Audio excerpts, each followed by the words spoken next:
Slave DiBiase.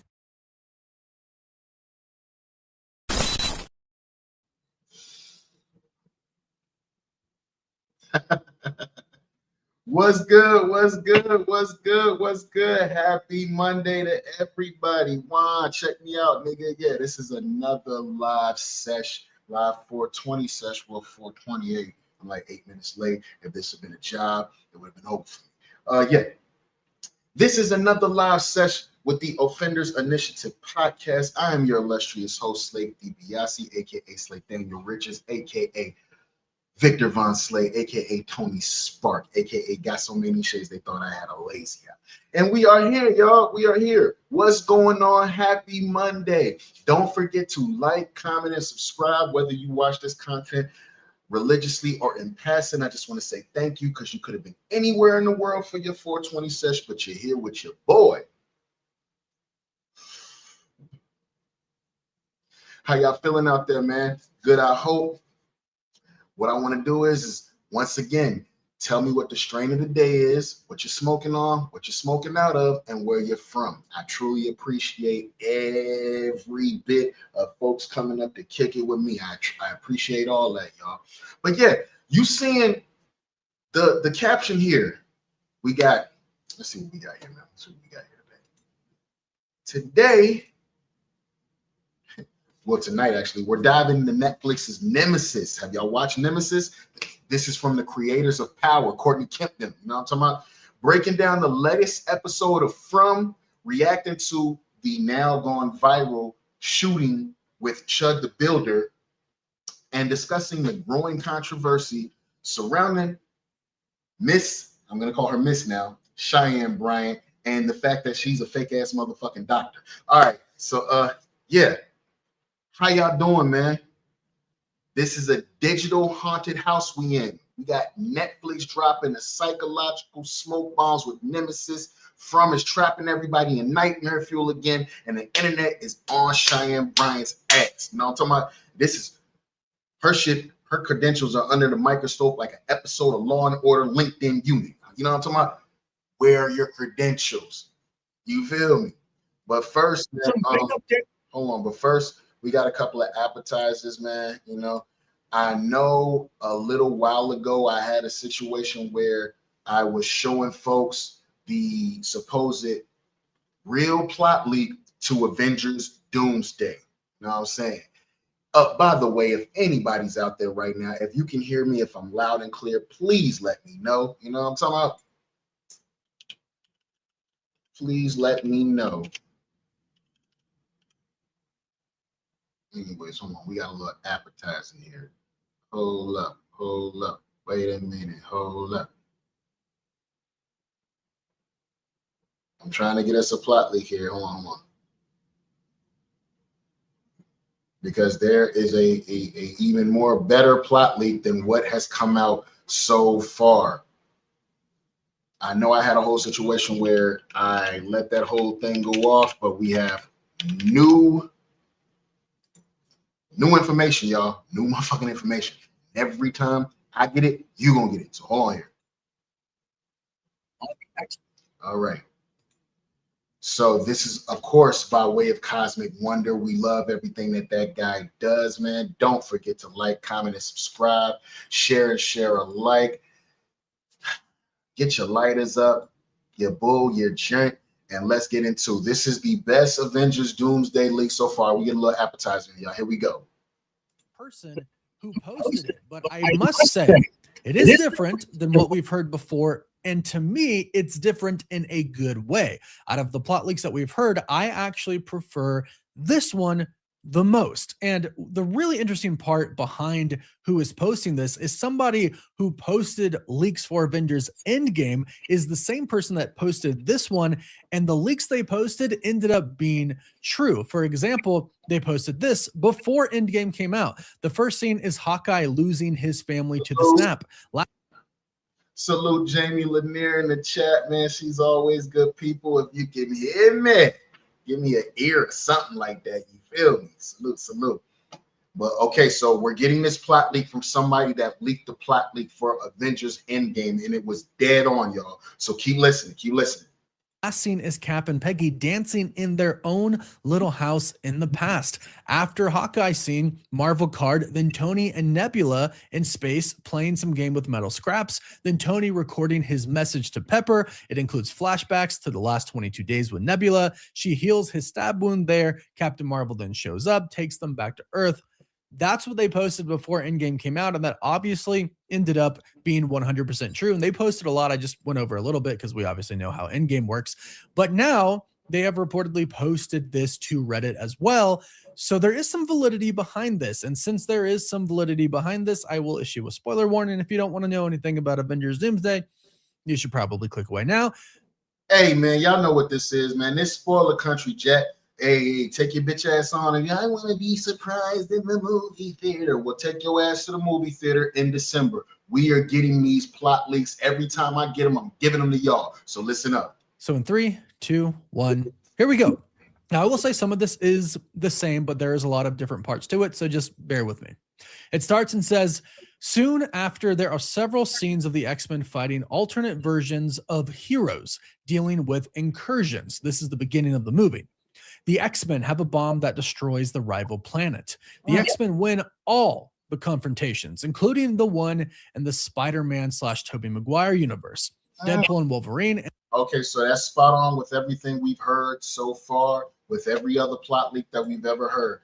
The X-Men are going around destroying universes to preserve the safety and the longevity of their own. This is not a new plot leak. We know about this one. We know about this part so far. Is everybody up to date? Everybody's up to date. Let's keep going. And other X-Men are shown defending their world. I remember seeing Iceman, Colossus, and Jean Grey, who are killed. So this is quite different. So not only is this saying that they go to other universes and they win and they destroy those universes to survive, but they have really actively been fighting, and they do fight other planets, other universes that have heroes that actually end up killing a few major X-Men. Iceman, Colossus, Jean Grey, like we have some Omega level X-Men dying, and that's really gonna set the overall tone for Avengers Doomsday in the beginning of the film. I really I hope we see this. Whoa, hold on, y'all. That wasn't right. Let me get back to that. Hold up. I'm already shocked that Iceman Jean Grey died. Jean Grey dies? That's crazy as hell. Hold on. Back. Share, like again. Hold on, y'all.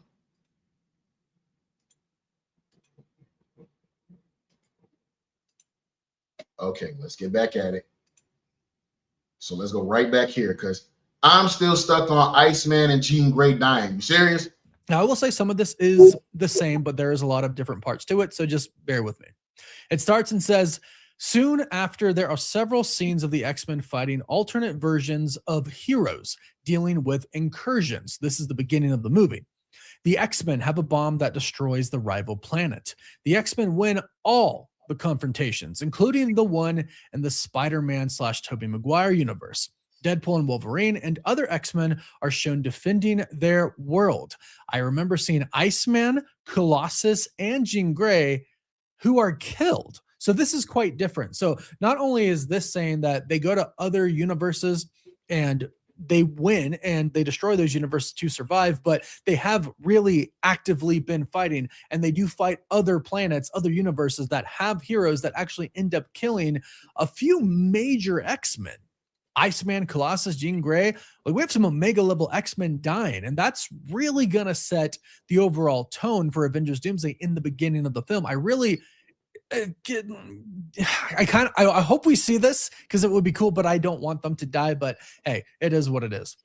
It continues and says, we see a sequence from the final scene of Avengers Endgame, Tony's funeral, from different perspectives, with Steve Rogers going to the past and talking to Scott Lang about the consequences of time travel. Okay, so we got this says the scene is opening up with these guys in Avengers Doomsday. This is at the end of Endgame, and we're seeing Tony's funeral from different perspectives. You're having Steve Rogers going and talking to other Avengers So now we're getting a little bit more insight as to what happened at that funeral. That's how Doomsday is supposed to start. And remaining in the past, Scott was the only one who knew what Steve was going to do. That's very interesting. And we've heard that Ant-Man actually does play a pretty decent role in this movie. So this is clearly how they're going to kind of tie him into the overall bigger story. Soon after the Fantastic Four universe appears, we see the family. We see Doctor Doom, and we discover that Steve and Peggy are there. This lines up with what we've heard before. Okay, I have one question though. With Doctor Doom showing up at the end of Fantastic Four First Steps, have the Fantastic Four from that universe fought him before? Is he a villain in this universe? Because I kind of feel like they're going to paint the picture as if Doctor Doom is a hero, much like how they did with Thanos. Next, we see the 616 universe. We see Sam's life and his Avengers, a training session at Sam's house. Then we see the Thunderbolts minutes before the post-credit scene of their movie. Fighting thieves, Mel appears guiding the group in Avengers Tower. That's really interesting. If you're just now tuning in, we have a little bit of appetizer. This is the best Avengers Doomsday leak so far. Yo, Dom's gas station pulled up, man. What's up, brother? Watching on TV, editing a video. How you been? I'm great, brother. Life is lifing. I am on a 3-day water fast, y'all. Please pray for your boy, man. I'm trying to make it through. Really, really interesting there. It means that thou might still be pretty involved in this. Also, a training session at Sam's house. I'm totally here for that. It's him having his own team, making sure they're trained. I really like that. I really, really like that. But it continues and it says, the two groups are warned about a threat coming from space. Doom is on the ship with Steve Rogers and the Fantastic Four. They meet with the two Avengers groups to ask for help. There's a lot of discussion. I just feel like if we have no type of breadcrumbs leading to the Fantastic Four having fought Doom before in their universe, like the automatically trusting him thing, I don't know if I'm feeling that, because he's on the ship with them. That ship that we saw that had the Fantastic Four symbol at the end of the post-credit scene for the Thunderbolts, Dr. Doom is supposed to be on that ship with the Fantastic Four. Why are they so trusting? If y'all know anything about Dr. Doom, if you read your comics, why are they so trusting? And they head to Wakanda because they need a mastermind to deal with the incursions. Shuri asks Namor for help and he joins the group. Cut to Thor and his daughter. Love warns Thor that a threat is coming. She's been having nightmares about Doom and the incursions, about the end of everything, and that everyone will die. Thor gets worried and returns to Earth. They go to... If y'all can remember at the end of that trash-ass movie, Thor Love and Thunder, Thor ended up adopting Gore the God Butcher's daughter, and she has the powers of eternity. That's how she was able to be brought back to life. So basically, she's a little mini version of eternity. So if there's any sort of rifts in space-time, anything dealing with the multiverse, she's going to feel it before anybody else because she's linked to what I would basically call the essence, you know? New Asgard, we see Valkyrie taking care of Amor, which I assume is love, because that is Spanish for love, and Thor goes to Wakanda and finds everyone. This is very interesting because we've actually heard something about this a while ago. Since Love was brought back to life by eternity, she seemingly does have some powers of eternity. Okay. We saw that in Thor Love and Thunder. So her being connected to eternity and the multiverse as a whole, it makes sense that she would be having feelings, she would be having nightmares, kind of seeing and predicting what is coming. So I really like this. Then it says a lot happens that doesn't need to be mentioned. They split into three groups. One goes to the Fantastic Four universe, another to the X-Men universe, and the other to the TVA. And this is where it gets a little bit different in a good way. Steve wants to go there to talk to Loki because it was Loki who sent Steve to the Fantastic Four universe. The heroes plus Doom who go to the X-Men universe have a confrontation with them. Them, of course, being the X-Men. When the spaceship arrives on the X-Men's Earth, Nightcrawler suddenly appears inside and attacks the heroes. Okay. There are some great fights. Cyclops destroys Sam Wilson. Okay, I'm with that. Hold on. Let me give you niggas a close-up. I am with that. Of course, I got Cyclops on my shirt right now. No, I'm talking about I am with that because if Sam did not take the super soldier serum like he should have, which I don't know why the fuck he hasn't, Steve took the damn serum. It's nothing bad. You're going to get in there and get in the ring with a mutant and get your ass beat. From what I'm noticing with the way that the MCU is like categorizing the mutants, I think that everybody that's a mutant has naturally slowed aging. There might be some other mutants that have even slower aging, like a Magneto or your Selene or Wolverine. But like normal mutants in the MCU, they age slowly, I believe. You know what I'm saying? Some slower than others. And the fact that you have a human going hand in hand with a mutant like Cyclops, who has an optic punch blast right here that y'all can see. Yeah, that little shield he got, it's going to look crazy seeing all them optic blasts bouncing off that shield. But they're saying my man Sam Wilson gets destroyed. Whoever wrote that he does not get the super soldier serum, especially because he said he needed it when he was fighting the Red Hulk, if he does not have the super soldier serum in this movie, it's bad writing. I'm sorry. He just needs it. He needs it. Sorry. I really like that. Although it's not Cyclops versus Steve Rogers Captain America, I know one of the biggest versus. Who's to say we might not see Cyclops versus Steve Rogers as well? We might see a form of that maybe in Secret Wars. There might be an evil Steve Rogers that goes hand in hand with Cyclops. We don't know. Versus debates has been Cyclops versus Captain America. Cyclops destroys Sam Wilson. I can't wait to see this. I love Sam, but Cyclops is my guy. And yeah, Sam doesn't have the super soldier serum, although I don't know why not. He should have just taken it. Steve Rogers took it, man. You could have taken it. But I can't wait to see this. Just Cyclops' optic blast against the shield, I think is going to be cool. Then it also says Yelena corners Mystique. Shang-Chi has scenes with Gambit, but soon They say when Yelena Belova, the new Black Widow or White Widow, whatever you want to call her, when she goes hand in hand with Mystique, if y'all know anything about Mystique's powers, she has the power to shapeshift. In the midst of the fight, she shapeshifts into Yelena Belova, and it's like the two of them fighting each other. Fire. Everyone resolves things, and this is why Monica Rambeau appears. She's sick from living in another universe. A lot happens, and there are many conversations. And I really like how this person has clearly seen this film, and they're skipping over some things that they don't think a lot of people would find exciting. They're just getting to the juicy stuff, which I kind of appreciate. Then this is where I said it's different with Loki, and I really like this. There are several scenes in the TVA with Steve, Thor, and Loki. They have a beautiful reunion as brothers. This is what I have been waiting for. I agree. All this stuff, Loki's redemption arc and Loki season 1 and 2. I did want to see him come back together with his brother, and his brother finally see that you're everything that I thought you could be. You could be good. What if we see? Hold on, y'all. What if we see Loki pick up Thor's hammer on some he's worthy type shit? This is why I've really hated the whole Doom destroys the entire TVA, including Loki. He rips out his heart or he rips out his spine. We've heard a lot of reports about that. I've hated that because I want the reunion. Well, hold on. Dr. Doom ripping out somebody's spine is iconic in the comic books. We're going to see that. There's no way we get a comic book accurate Dr. Doom in Doomsday and Secret Wars and nobody gets their spine ripped out. I don't know who it might be. Maybe he has an evil Thanos from another universe working for him, and he shows his dominance by ripping his spine out. I don't know, but we're going to see it. Let's not sell that short. One, I just don't want Loki to die, but I want the reunion with Loki and Thor. This, it says that we're apparently going to get that. And it does say the TVA is completely destroyed, and they show a flashback showing Doom fighting Sylvie. Oh, shit. We actually heard a report before, a while ago, that Sylvie was going to sacrifice herself to save Loki.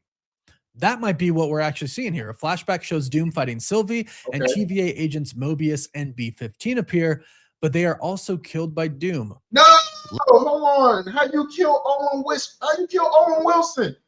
Damn, Mr. Wham himself. And B-15 fine ass. How you kill the both of them? Oh man.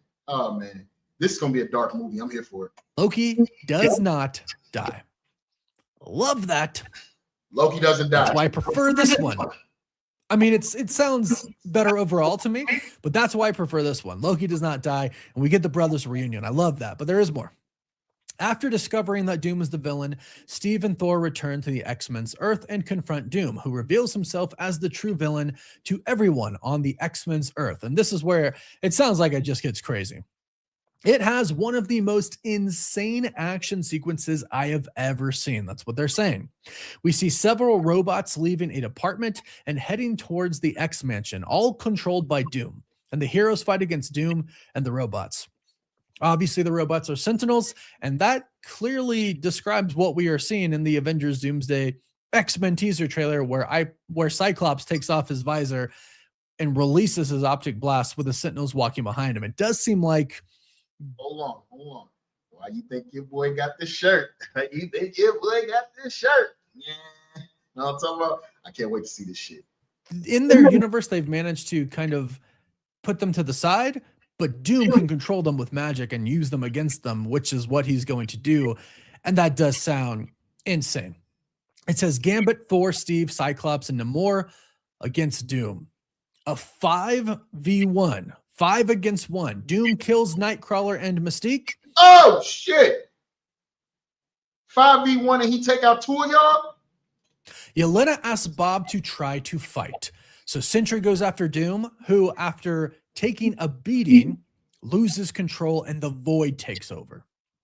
The Void attacks the heroes. Professor Xavier desperately tries to stop it by entering Bob's mind. Xavier is killed by the Void, but manages to control it. Hold on. So this is another movie where we are going to see Sir Patrick Stewart as Professor X die again. I think this is pretty much a part of pop culture at this point. If you see him as Professor X, he's going to die again. If there's a movie with X-Men, more than likely Professor X is going to die. Are we tired of seeing Professor X die? Everybody that's been watching these X-Men movies since the early 2000s, like that original X-Men trilogy, we've been seeing him die since then. I don't know. They might need to do something different on this one. Other characters and extras die, but these are the most interesting ones for now. They're really bringing back Patrick Stewart as Professor X again just to kill him off again. I mean, it's a meme at this point. I don't want to see it happen, but I'm almost desensitized to it now. Facts. It's almost like he puts it in his contract that he's got to die when he comes back now. I don't know, but that's apparently what we're getting. And it finalizes by saying, after several events, Steve and Thor confront Doom, who reveals his plan, saying he needs Reed and Sue's son to create a new world. That's what we've been thinking for a while now. That's what we've been hearing for a while now. What's really Franklin Richards, the baby that Sue Storm, and Mr. Fantastic have. Franklin Richards in the comics, he is a mutant. He's an Omega level mutant, as a matter of fact.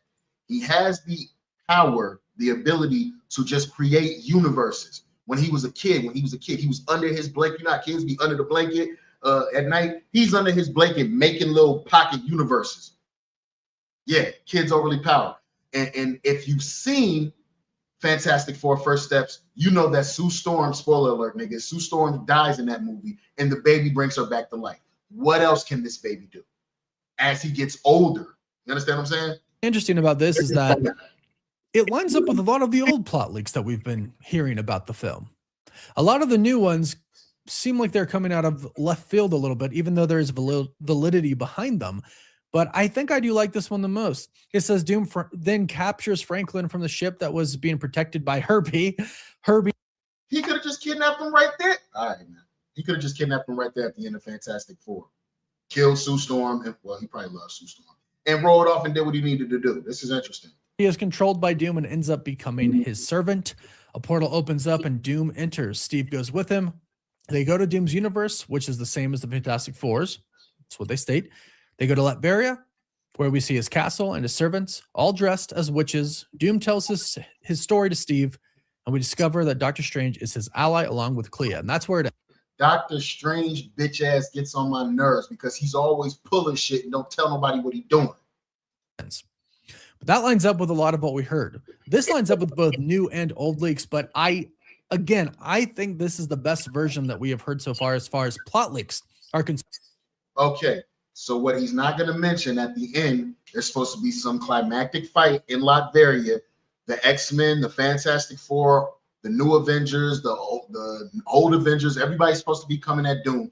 Doom supposedly fights everybody off that's there in time for the incursions to actually occur.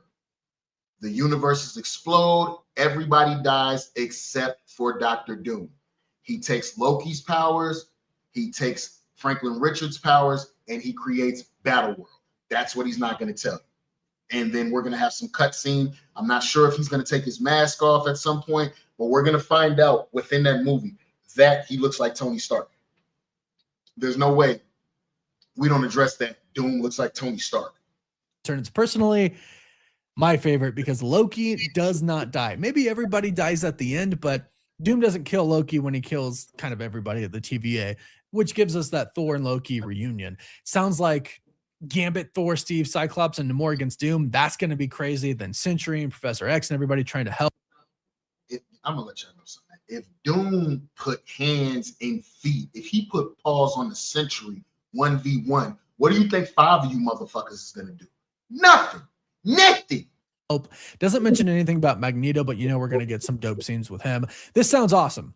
Salute, January. This sounds like the best to me. Salute to the January country hymns. What's going on, my guy? What's that? What's that? What you smoking on? What you smoking out of? If you're smoking and where you from? Salute, salute. But go ahead and let me know what you think about this. Salute to Cosmic Wonder on that one, bruh. That is a hell of a plot leak that we got so far. I love it, and I'm with him on this one. Loki doesn't die. I don't see Loki dying or whatever. If you do kill him, he has to be the one to get his spine ripped out by Dr. Doom. That's what I want to see. If you're going to kill off Loki for a final time, he needs to be the one getting his spine ripped out, you know? But tell me in the comments, man, how y'all are feeling about this plot leak so far. Are you going to go see Avengers Doomsday in December 17th? This Ray, you know I don't smoke, fam, but I'm sure love like always. All right, salute. All right, brother, salute, Ray. All right, man, but yeah, on to the next one. Have y'all heard about Miss, I'm not gonna call her doctor anymore, Miss Cheyenne Bryant, and how she's been calling herself Dr. Bryant this entire time, and we have now found out that her credentials are null and void, y'all. Null and void. How would you feel if you paid your money to go see this woman and she gives you some cock and bull story about how she's a doctor, all to find out you've paid her a significant amount of money for life coaching or whatever the fuck she does, to find out that she has no credentials? Would you go and lay on the table and let a doctor give you surgery and they're not a real doctor? It's just a question I had. But we're going to switch it up over here. We're going to check this out, this little story. I think it's funny. Stop listening to every motherfucking body, y'all. Hold on. Let me see something. We'll do this one. This is by way of Pink Book Lessons. This is by way of Pink Book Lessons, y'all. Hold on. Let me get us right.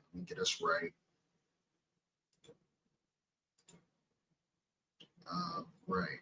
Here we go. Let's check it out. Salute to Pink Book Lessons. Give her a like, comment, subscribe. Let's check and see what she says. Did an entire program. Went back online to get my official transcripts because I was applying to a law school many years ago to be a professor there. And I had to provide my transcripts, right, to get hired. And I went to contact the school and say, hey, I need my official transcripts. I need my entire thing. And hold on. Yo, Ray, anytime you have any sort of move or anything like that you don't put together, please throw it to me so I can look at it on here, my boy. You feel me? Yeah, Capricorn, small content creators stick together. Anytime you got anything you want to see, bro, throw it over here. I'll take a look at it. Salute. There was no school. You lied, right? Then you lied about lying. Okay, then you lied about lying about lying. I was like, okay, I'm confused. I Google. It says this school has been shut down. Stop lying! I said, oh, well, they got to have records. I mean, they were accredited when I attended the school. They were accredited when I finished the program.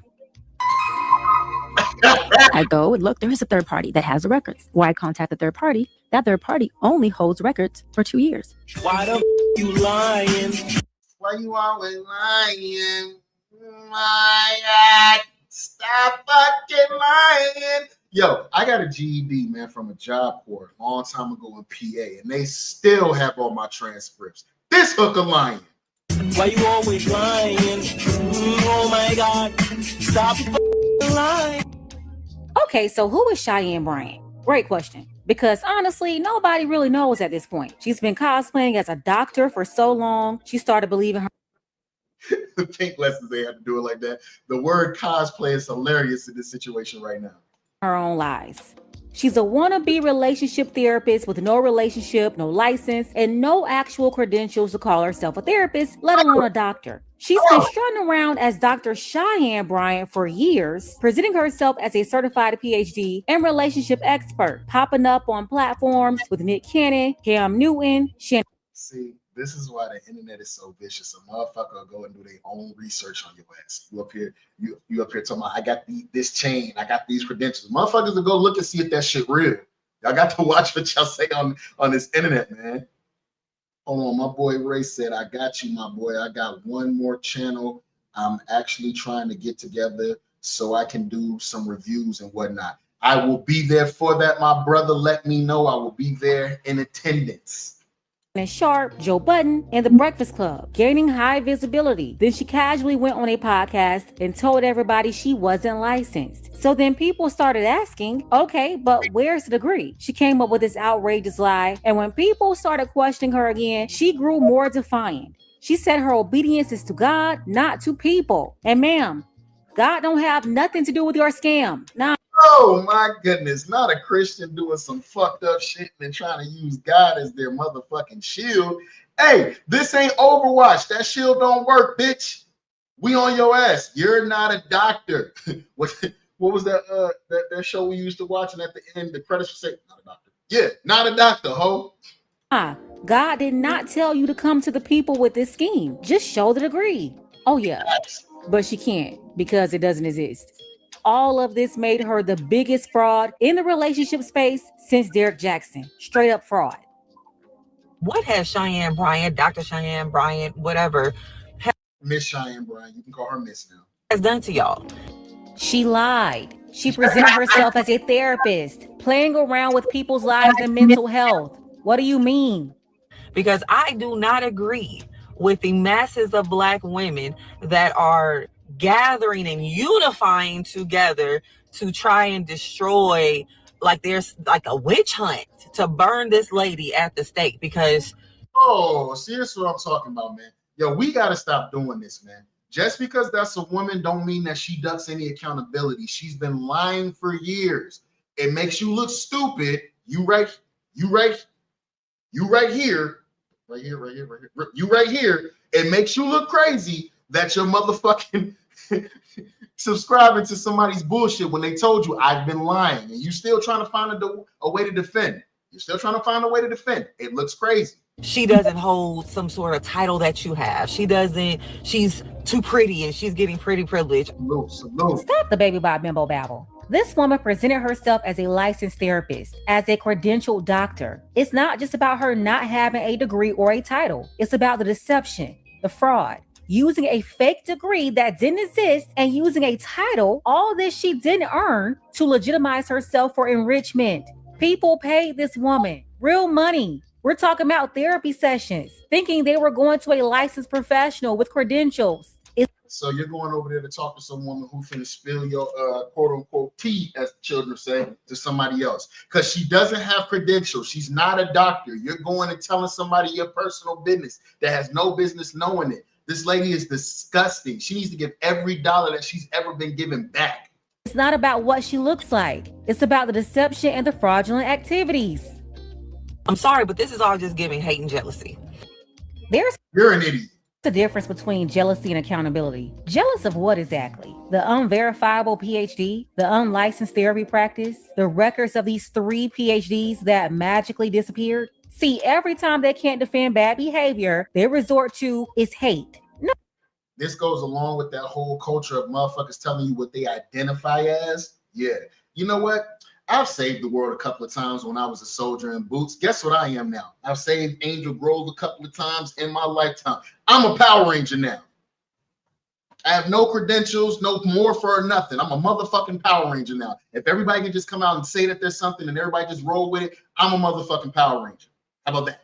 No, you're dealing with a serpent, and nobody's going to defend these Jezebels and these devils more than other Jezebels and devils. Nobody. This woman right here is more concerned about defending a woman that scammed Black women while pretending to be promoting unity or a sisterhood. If your sisterhood involves scammers and deception, then you can't be surprised when nobody's rocking with you. But other scammers, of course, you know y'all stick together over there, that way. That's all it's given, because she's gained some sort of popularity and celebrity that you don't have, because that's all I hear whenever y'all. No, she's gained a bunch of people's money that she's been stealing from. She has no credentials. You got 4 motherfucking eyes and can't see, lady? I'll get on here making these think pieces. I don't care enough about anybody's individual life on social media to want to unify and gather to destroy and tear down another Black woman. If we put that energy into destroying the greater higher ups that are really destroying the Black community, we could be really formative. No, it got to start at home. If we got fake shit going on in the house, how you gonna go outside the house and tell somebody you want some fake ass shit, you want some grimy ass shit? When we got snake and grimy shit going on right in our community and we're not checking it. Lay fire and brimstone to this non-credential having slore. I hate it. But who cares if Cheyenne Bryant is lying about getting a PhD? It's just a PhD. Anybody can get a PhD. You're not all of that because you have a... You another motherfucker with 4 eyes that can't see. What is going on here, bro? Stop defending scammers. What is this sisterhood bullshit? Stop defending scammers. She's a liar. She's been robbing people. She need to give every dollar she's ever earned back. This is trash. And it would be old scoop ball head motherfucker like yourself goddamn defending her. PhD. Like, it's not that big of a deal. Like, I just don't get it because you didn't get that far. That's why you don't get it. Because you didn't get that far. She didn't get that far. She don't got no motherfucking credentials. All right. You see, I'm not coming from the standpoint of, oh, I'm so elitist, I'm better than you because I hold multiple degrees. I'm working on my 4th degree, which is a master's of physics, because it is. And I'm... As of right now, with everything that you just ran down, was saying that you were about to get a master's in physics, you should feel disrespected by somebody just coming out and saying that they have all these credentials that you very much so went to school and worked for. I would think it'd be real disrespectful to actual doctors. This is what I'm trying to get across. Also not a therapist, so I won't be able to tell you all the doors that will be able to open for you once you get your PhD. But what I do know is that we already live in a world where people assume that we are not qualified enough to be in the room. They're already assuming that you're just the LGBTQIA plus hire. You're just the Black American hire. You're just the African hire. You're just the Arab Muslim hire. You're just the Jewish hire. You're just the Indian Pakistani hire. You're just the Chinese, Japanese, Korean, Vietnamese hire. If somebody hires you to be a chef knowing you can't motherfucking cook, what's gonna happen? You're just a Mexican hire. That's all you will ever be. They needed that person with the personality. Oh, they just needed a pretty woman. Oh, that's it. They just needed their diversity quota to be met. And then on top of that, you ain't got to lie about getting a PhD because, baby, not being ready for a PhD or just not having it yet is totally understandable for those of us that already hold degrees. I don't think folks hear themselves when they talk.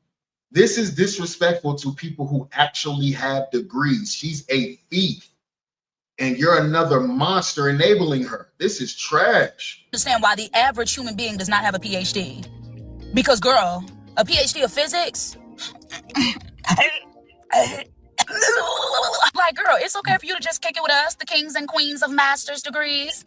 But another big reason as to why it's such a big freaking deal is because a lot of non-degree holders assume that those of us that hold degrees, or you may hold a degree, praise the Lord, hallelujah, salvation, glory, hold my hand, welcome to the congregation, no judgment here. A lot of people assume that those of us that hold degrees come from a privileged background. Baby, them degrees come with sacrifice. Those degrees, baby, they hold sweat.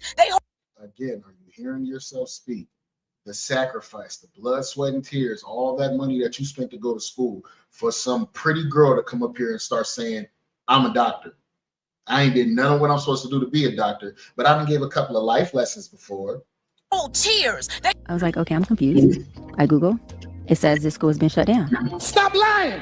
So, well, they got to have records. I mean, they were accredited when I attended the school. They were. Again, I went to a job corps when I was in my late teens, like 18, 19. I can call them folks right now and they still have all of my transcripts. This hooker is lying. credit when I finish the program. I go and look, there is a third party that has the records. Where I contact the third party, that third party only holds records for 2 years. Let me tell you, porch monkey, something. You darkies, you jigaboos, you'll never understand because as a psychologist, Another four-eyed motherfucker who can't see. Expert with licensure, but I don't have the licensure because you only need that to diagnose. And I went to the university and then I was applying to be a professor at the law school as a PhD holder, my doctoral. Now, as I was getting my doctoral, I came back around. I didn't have the transcripts, but the dissertation. And then at that time I said, therapy. And see, what you don't understand is you don't have to have licensure as a therapist for diagnoses because I'm a life coach. And as a Shaking my fucking head right now. psychology expert, what some people are never going to understand about me is when I came back to do that doctoral and the doctoral of it all at the summation at the end of the day, jigaboo. Have y'all noticed that the satire that she got on right here, the satire she's putting on, the dictation of aspiration. You know what I'm saying? All these big words that you're saying completely nothing. You don't got no fucking credentials, lady. Stop talking. Get off them folks' platforms. Stop lying to people. Or go to school. They're gonna never understand. And that's the crazy part. She's straight up gaslighting everybody, acting like if you don't believe her, you're the problem. Like we're too dumb to see through it. Lady, we see through it clearly. And listen, the real PhD holders are sick of frauds like this. I'm talking about people who spent years in debt, writing dissertations, up all night. I mean, folks who did the work. By the way, if you're a doctor, you have to write a dissertation. Your dissertation is able to be found online for further research for other future students. She don't have no dissertation because it doesn't exist, because she's not a doctor. So I'm trying to let y'all know. Watch this woman claim the same title they worked for because God told her to? Absolutely not. It's not my battle. Well, That's the his. questions that are out there, why not provide the proof of your degree? Why not? Well, a couple of things, right? I have multiple degrees, and my thing is that my proof isn't something that I have to prove to individuals. My proof is already with. Does Dr. Cheyenne Bryant have a PhD?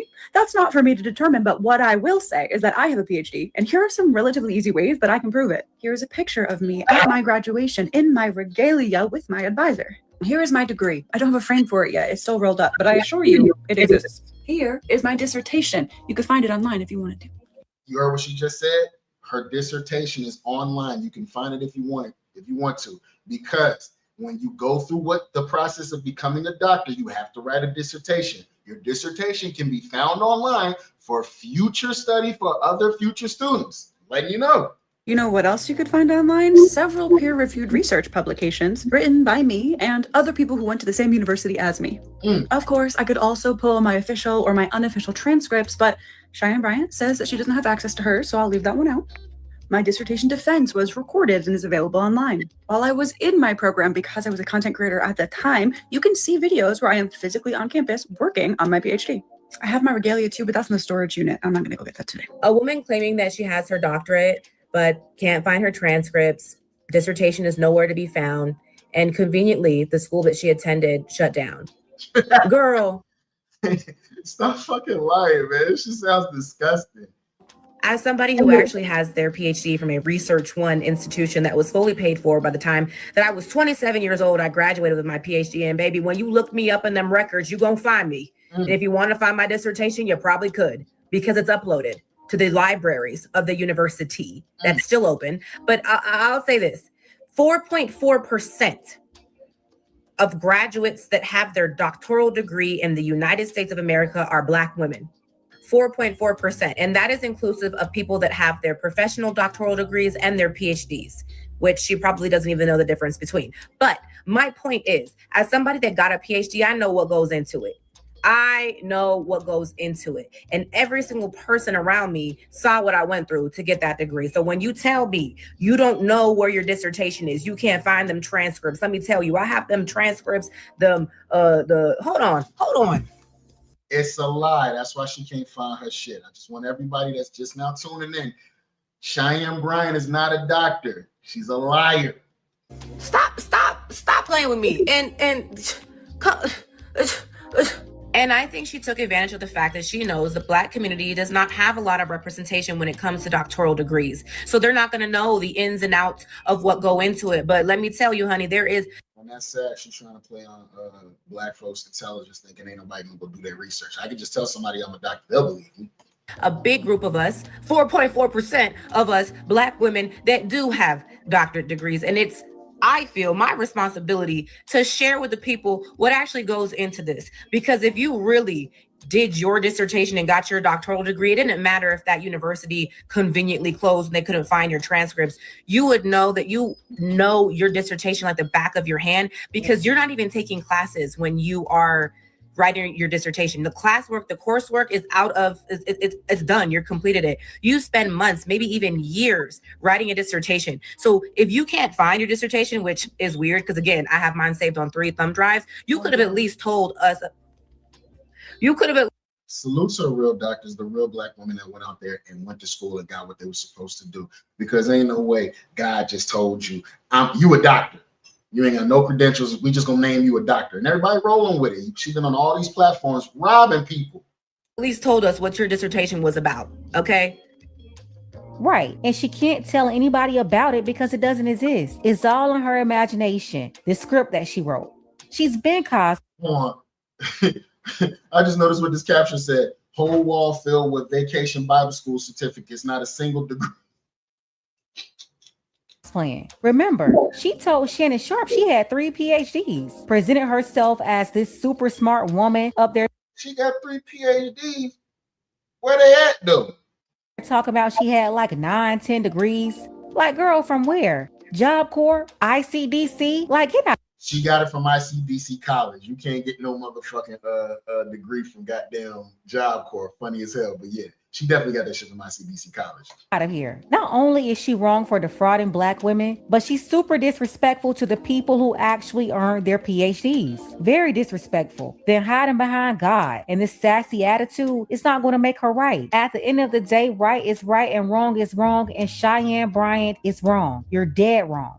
Let's go ahead and get the conversation started. Tell me what you think about this below.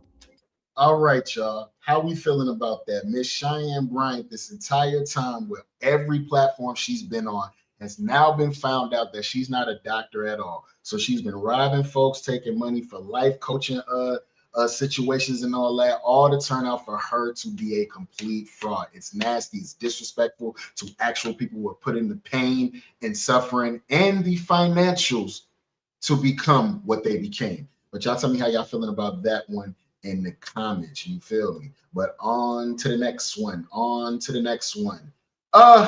We got to bring a racist to the motherfucking congregation. We got to bring him to the front.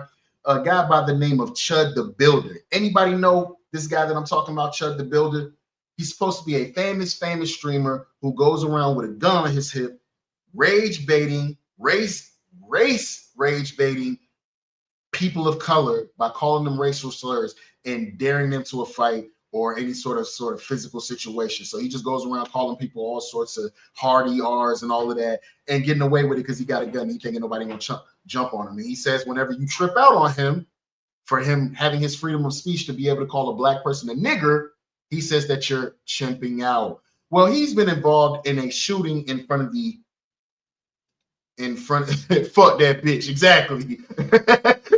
He's been involved in a shooting in front of the Tennessee courthouse. He got involved in a shooting with somebody in front of the Tennessee courthouse, y'all. It's nasty, but we're gonna take a look at it. Hold on for just a second. I want y'all to hear this. This bitch ass. Bam, let's see what we got here. Okay, here we go. Viral video circulating online purports to show the chaotic aftermath of a racist streamer allegedly shooting a Black man outside a Tennessee courthouse. Streamer Chud The Builder, whose real name is Dalton Etherly, shot the unidentified man during a scuffle on May 13th outside of the court. He needs to do the time. Any judge that can go back and look at all of his old streams, all the evidence is right there. He needs to sit his ass down. Courthouse in Clarksville, according to the DA, who said Chud also accidentally shot himself during the confrontation. The 28-year-old has amassed an online following by filming himself spewing vile racial slurs, such as referring to black people as chimps and openly saying the N-word to get reactions. In footage captured by Clarksville Now, Etherly could be seen tended to by first responders at the scene, where he began streaming his interactions following the alleged shooting. Etherly can be heard blaming his gunfire on the other. Look at him, stupid fucking porn mustache, just dumb. Now you gotta think about this, right? When you're sitting in jail after doing some dumb shit, how many of us think, man, I should have just took my ass home? I bet you he wishing he wouldn't have never started none of this. People in this world, human beings, have so much talent, and you use your platform to do silly shit like this. Now you in the blender. Other man, who was black, according to witnesses, saying the man confronted and threatened him over his vile online content. He said, "You start saying all that chimp out to me, I'm gonna hit you." He hit me, started wailing on me, even after I had to defend myself by shooting him. He's still wailing on me. Elsewhere in the 16-minute clip, the streamer can be heard asking authorities. Hold up now. You can't call somebody all sorts of racial slurs and then expect them and then try to dictate how they react. The man told you, if you call me out of my name, I'm going to beat your ass. And he kept doing it. All this rage baiting. You got the reaction you finally wanted. Now you got to deal with the consequences. And I don't know if white America going to save you on this one. If he shot himself amid the scuffle, noting a graze on his arm. The victim was medically evacuated and is recovering in stable condition, officials said. The mustached antagonist was supposed to appear at the court for a civil case over unpaid debts, which comes just days after he was arrested for allegedly refusing to pay a $400 restaurant bill, even after he polished off his entire meal. Following the shooting... Oh, he's like a bad person all around. He tried to dine and ditch? Ew. Etherly was booked into the Montgomery County Jail, while the local sheriff's office vowed those responsible would be held accountable to the fullest extent of the law. Nice. Etherly has been charged with attempted murder, employing a firearm during dangerous felony, aggravated assault, and reckless endangerment with a deadly weapon. Okay. I hope they put his motherfucking ass under the jail. They need to put him right next to Beanie Siegel. He needs to be state property, nigga. You don't need to get out ever, because this is what you've been wanting to happen. Now it's here, and you got to deal with it. I hope he don't never get out. I hope they take that little motherfucking prison mustache and put it to good use. But y'all tell me in the motherfucking comments how y'all feel about that one. Chud the fucking Builder with his racist ass. He's in jail for shooting somebody. I hope he never gets out. May you rest in shit.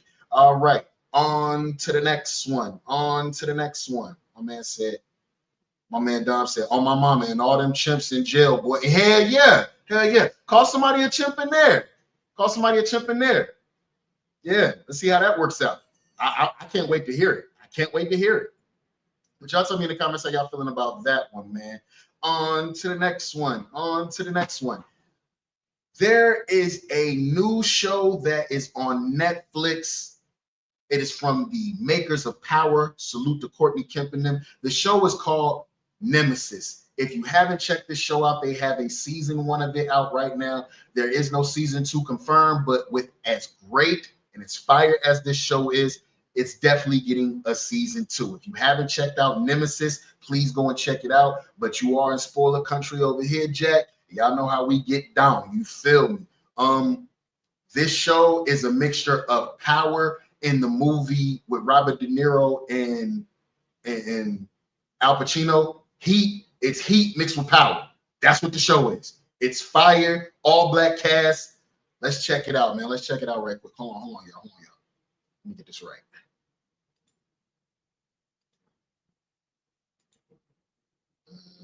We're gonna go with this is gonna be by way of Brain Pilot today. I think that's what we're gonna call it. Brain Pilot. They always, you know what I'm saying, giving us what we need, you know what I'm saying, getting straight to the current. Let me see. Where's Brain Pilot at? I didn't know they're here. No, they're here. Is it Brain Pilot? I got y'all. Give me just a second. Just a second. As a matter of fact, would everybody like to see the trailer for this? Let's see the trailer for this. Hold on, y'all. Let me get y'all right. Let's check out the trailer for this.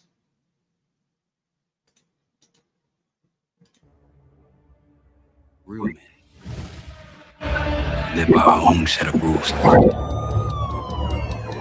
Nah, real men know right from wrong. Big bag, yeah. I got a real addiction for this cash, yeah. 4 perps set high-level targets, changing their MO every time. Do you think this is that same crew you've been looking for? I know it. They killed my partner. Officer down. Come on, man. He's not your guy. He's a reformed black businessman who turned his life around. Think of what you could cost him if you're wrong. Think of how many more people will die if I'm right. Remember we said we'd be out? One more big job, and then start the next chapter of our lives. What they talking, what's the word? $6 million in untraceable diamonds. Get to work? I'm gonna catch this crew. It's only a matter of time. I got a real ambition. I got a real ambition. When two people meet, one yields to the other. You're playing with fire. I got it all wrong. See, I'm Prometheus. I bring the fire. He's not just any cop. He's cutthroat just like me. He's been obsessed with me since the moment we met. He's taunting me. Why can't I get through to you, Isaiah? Where are you? Find a way to shut him down. Or you going back inside. Or worse. We're gonna take everything back. You got eyes on him? And we're gonna take it in blood. Cash, yeah. Come in my bag, yeah. Okay, seems pretty action-packed to me, right? Seems pretty motherfucking action-packed to me. Nemesis, they just had a season drop off. Hold on, I'm gonna see if I can y'all know this spoiler country. We're gonna get into it. Hold on. Let's see. We can get a quick little breakdown of the season. Okay, so you seen light-skinned dude in there, right? He kind of reminds me of, if you watch that show SWAT with Shamar Moore, kind of reminds me of that. But right now, we're going to get into the whole breakdown of it. Y'all can go back and watch it, because anything that I show y'all, I tell y'all, it's not going to feel like if you're actually watching the show. That shit had me and my wife locked in. But we're going to get into the breakdown of what happened, y'all. This is by way of movie by Season 1. What a show. Everything you'd want from a Courtney Kemp show that she's involved in. And let's be honest, a lot of us definitely know what to expect when it comes to what Courtney Kemp can deliver. We've all watched Power before, but at the same time, sometimes we don't know what she can deliver, because that's just what she does. At the drop of a dime, there'll be a moment that makes us question a certain character, as I'm sure we all question Charlie's true intentions, because at one point she put a target on Dion's back, Noah's back, and also sent Harper after Coltrane. Courtney Kemp can make us question all these. Yeah, this cat right here, he reminds me of Shamar Moore on SWAT, man. A lot of folks are saying, well, I don't like his acting. He trying too hard. Nah, that nigga was fantastic, man. Salute the buddy right here, man, playing the quote-unquote good guy, because I kind of feel like nobody on the show is really a good guy. If you're willing to do anything to win, even if you're supposed to be the good guy, you're not the good guy. Character morals, ethical dilemmas that they may have, their integrity, reputation, as we did with Asaya Styles. A lot of you will be very familiar with the theme good versus evil. It's what we saw here when you find yourselves questioning both Coltrane and Asaya in terms of their decision making. There may be a mole, just like we saw Harper or a CF. Hold on, you said what the fuck is he supposed to do? Okay, when you're a police, right, Dom? When you're a police, there's certain lines that you can't cross. Kind of like when I was watching Batman: The Dark Knight, right? There were certain things that Commissioner Gordon could do, certain jurisdictions that he had. You had to get dirty to get certain players. That's where Batman stepped in. He didn't have any jurisdictions. When you are a police, you have jurisdictions. You can't do things like put out a mob hit, which happened in this movie, in this show. A police officer called a mob hit on somebody. It's not like, so like I said, if you're willing to do anything to win, you're not a good guy, even if you're supposed to be. Guy with Andre, or an undercover cop who played a part in Dion's downfall. Love, as we saw with Ebony and Candice facing their own issues, twists and turns that we don't expect, action, violence, sex, death, and, well, power. And this show had it all from start to finish. And one of the biggest compliments that I could actually give this show was the fact that I found myself not really comparing it much to Power. Sure, there were a lot of Easter eggs and nods to Power with familiar faces, but this show definitely had all the traits of a Courtney Kemp show, but with a great twist. It was more than just about cops and robbers. It was more than just about Coltrane Wilder versus Asai Styles. However, these were two characters who were center stage with everything existing around them. They were integral to this first season, with Styles looking. You got Coltrane and you got Officer Styles here. Officer Styles is a lieutenant. He's up for captain to where he can be home with his kid, his son. His son plays basketball, but you know how kids think. It don't matter how many jobs you work for them, all they remember is you not being there. So he's an absent father. His marriage is on the rocks, and he's been obsessed with this case where his trainee got killed 2 years ago by this crew, and Coltrane is the head of it. These guys go around robbing, high stakes robberies. Sometimes bodies pop up. In the case of his trainee had to get clipped so that my man right here, Coltrane, could get away. He never let it go. Styles never let it go. So for 2 years, he's been on this case, secretly working it by himself to the point where he's obsessed, where it's cost his marriage and it's cost his relationship with his son, and it damn near cost his job. To avenge his former partner's murder that happened 2 years ago. And in his eyesight, he had a team who he was after that was led by Coltrane Wilder, the same team that killed Styles' trainee partner, Manny Shaw. After another jewelry store heist goes wrong, Styles locked in on Coltrane as his main suspect and becomes obsessed with putting him and his crew in jail. The problem he had was his obsession and his overzealous nature starts to have a huge impact on his own personal life with his wife Candice, his son Noah, and also his... Hold on. Before we get any further, I just want to let y'all know that the hoarder is coming. This man's wife, bruh. This man's wife. There's no way you're going to be staying married to me and you going out on coffee dates and tongue kissing motherfuckers, but talking about I want to work on my marriage. She was a complete villain in this show, if you ask me. Career. Come the end, who won? Coltrane said he won, but in reality, did either of them win or did they both lose? Are we in for a round two? There's definitely a lot of talking points to take away from this season of Nemesis, and judging by the ending, I don't think it's going to be a one season thing either. I do think there will be a season 2, so I will be dropping a couple of breakdowns on Nemesis. We're going to be running through a recap and asking the question in regards to good versus evil, Asai Styles versus Coltrane Wilder. In the follow-up videos, we'll run through more theories, character analyses. This show was so good, man. It had me rooting for the bad guys. It had me rooting for the robbers to get away scot-free. But y'all know, y'all seen in every movie, take it, just set it off and all of that, right? Nobody really gets out alive when it comes to robbing shit. Everybody always ends up shot up. Diving deeper into the psyche of some of these characters, as well as a lot of the power references that I'm sure you guys noticed as well, because there definitely were quite a few familiar faces, and also the mention of ghosts a few times as well. With that being said, let's get into the story of Nemesis. By the way, this does not exist in the Power universe, so I know he might be confusing a couple of people with the language as far as him mentioning Power and some of the similarities. All it is just Courtney Kemp hired some of the people that used to play on Power. She put them over on this show. That's all it is. This show is not in the same universe or nothing. So let's not get that confused. Season 1, where business was business until it became personal. Now, the show opens up on Halloween night in Beverly Hills with Coltrane and Ebony Wilder pulling off a heist. We saw Coltrane slipping through the side door while Ebony kept up her appearances from inside. And I was really... The way that they did this was they were at a Halloween party. Him, Coltrane and his girl here, Ebony, show up looking like Nino Brown and the girl that he was fucking behind his brother back. You know what I'm saying? You remember the one with the little swoop, you know what I'm saying? That was dancing and all that.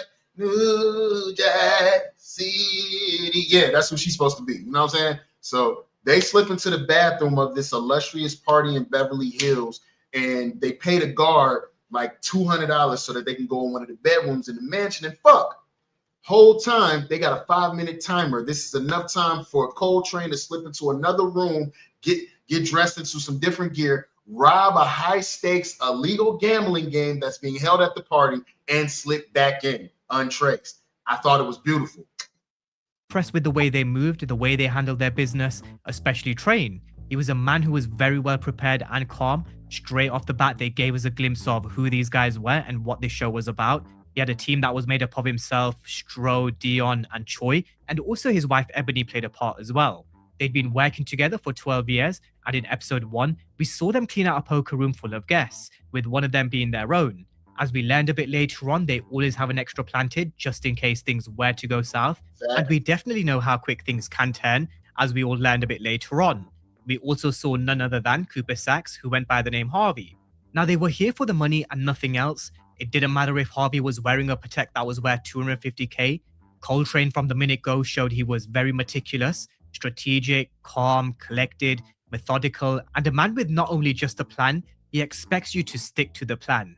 Okay, with Buddy saying that, right? With Buddy saying that. They were in there robbing the game. They were there for the money. The Dion nigga, who happens to be one of the dumbest characters I have ever seen, Courtney Kemp and them come up right next to Zeke dumbass. The Dion nigga, he tells him, hey, we're here for the cash, nothing else. The watch can be traced back. When they get in the car after they make the score, you find out that Dion has the watch. How many people out there would have clipped Dion the moment that I told your bitch ass, don't take that watch, and you took it anyway? With plans on selling it. Couldn't sell it because it's insured, meaning it's traceable. So he's wearing it around LA like he just that nigga. If we're in something that's life or death and you fuck up the plan being selfish, I'm clipping your ass. That's me. That's how it's gonna go. Collected, methodical, and a man with not only just a plan, he expects you to stick to the plan. The plan was to raid the gambling spot for 1.7 million, but it was Dion who decided to steal the Patek. And ever since, it was a snowball effect with Dion, who you could really tell from the... Just a stupid motherfucker, man. Just the moment I would have found out he took that watch, this your last job, my boy. That's it. Jump would end up being a liability, because in all honesty, that's what he was, a liability. Now, Coltrane and his crew hadn't really hit that many robberies over the past year or so. They normally hit 4 robberies per year, but we learned they hadn't hit one in the last 7 months. That was because of Ebony's unfortunate miscarriage. So these guys were really hungry, especially Dion. He had a lot of mouths to feed as we... This fucking clown right here, this the one that took the watch, right? He gonna tell Coltrane like, yo, bro, we gonna chill out on the jobs. I feel like shit is getting a little too hot. We gonna fall back. This country ass hood nigga right here, man, fuck all that. I got mouths to feed. This fool had a wife, a couple of kids, and then he had a whole nother family on the side of town with some Spanish girl who also had twins. So he just around here moving and grooving. He's so desperate for bread that he not thinking with any type of way that they move, not knowing that the job or not recognizing that the job that they do to get the money, it's life or death. Anything could go wrong. You either end up dead or in jail. He didn't understand that. I would have clipped him that first job after I found out he had that watch. That's just me. Learned he had a wife and a whole separate life that nobody knew about. Now, on the other side of the law, we had Isaiah Styles. He was going through a bit of a rough patch when it came to his personal life and also his career. He was separated from his wife Candice, and he's never really been the same ever since. Separated ain't the word, man. You see this house that they in right now? They have like a little tiny house in their backyard. My man don't even stay in the house with his wife and his son. He stay in the tiny house in the back with a little bed and all of that. It's this. Why stay married if we gonna do all that, bro? I can't. That's like sending a nigga to the couch. Remember in the old TV sitcoms where the wife be like, "You're sleeping on the couch tonight." She sent that nigga to sleep in his own couch. That's crazy. The death of his trainee partner, Manny Shaw. Over the past 2 years, he's continued to put his job first, which has basically become his obsession. Even when he's with his son Noah, when he's playing basketball, or whether they're having lunch, he's always got his walkie-talkie, or he's always constantly texting to check up on his cases. And that naturally caused a wedge in his relationship with Candice, and also pushed Noah in Amos's direction, who is Isaiah Styles' father, Okay, so this guy right here, another stupid motherfucker. This is Styles' father right here. This is Lieutenant Styles' father, Amos. Amos used to be in the street, crippin'. They called him Nightmare. That was his little nickname around the way, whatever. Supposedly, they don't have a great relationship. And if you watch the show, you'll find out why they don't have a great relationship. aka Nightmare. If you want to look at an example from Power, the moment Ghost was distracted, and especially the period where he was in jail, who did we see Tariq gravitate towards? It was the influence of Kane and Stark. But back to Nemesis, we learned a bit later on just how he got his nickname, because he was a menace in the streets. He was a ruthless OG, and there was also a lot of history here between Asaya and Amos as well. Amos's history is one of the reasons why he wanted to keep Noah away from Nightmare, and a few of the young guns later on also found out exactly why he was called Nightmare. He really was basically a nightmare. Now, what made this plot between cops and robbers really intriguing from the jump was the fact that Asaya's wife Candice and Coltrane's wife Ebony, they became close friends through a community project, all while in the background, their husbands were waging war against each other in the street. So they had some little gala that they went to in the show, right? His wife threw some gala for a lawyer that Styles and her used to go to school with. Come to find out, the lawyer that they're throwing this gala for, Styles took his wife away from that man. That used to be his girlfriend. So they're at the gala, and my man Styles now knows that it's a possibility that this Coltrane character right here is the head of the crew that killed his partner. And when I was watching it, I knew. I said, he's not gonna be subtle. I said, when he see this nigga, he gonna let him know I'm on to you. I'm gonna let you know. You never let the left hand know what the right hand doing. I would have never told that fool that I know what he got going on. Because he all but arrogantly let him know, yeah, I'm breaking the law. Yeah, I rob people. You got to prove that. What you going to do about it? And that's a relationship that really begins to shift the dynamic throughout this season, with Ebony playing a role within Coltrane's organization. It didn't matter if Candice was a friend. She got vital details about Asai Styles' case, fed that to Coltrane. And look at this. Look at this order. She had coffee date with the lawyer they threw the gala for from college, and she kissing on him. He hitting her with the, oh, you know, I always thought that I was a better fit for you. Shut up, nigga. And the entire series, he's smiling in Styles' face, all behind him trying to fuck his wife at the same time. And her nasty ass ain't even telling him that she meeting up with this cat. She's a villain. This is Tasha Green 2.0. Even pushed her in the direction of Malik. More on that a bit later on. So there definitely was a really interesting dynamic unfolding in the background, away from Styles versus Wilder, and each chess piece, each chess move, and each and every single character was integral to the larger storyline and the chessboard. Now, things start to take a real turn when Dion continues to make more mistakes, and it was more than just one. Stealing the Patek was one thing, which Coltrane, Choi, and Stroh dealt with a side mission. What they did was they pulled up on Cooper Sachs and they gave him the watch back and said, bitch, if you tell anybody that we stole the watch or that we gave it back to you, you up out of here. Broke into Harvey's home and gave him the watch back, which meant the complaint and case was dropped. But Dion stealing the Patek was one thing. He then got distracted during the second mission we saw because he was... Okay, this mission right here, right? Coltrane's wife, his sister is like the plug that gives the whole crew all of their jobs.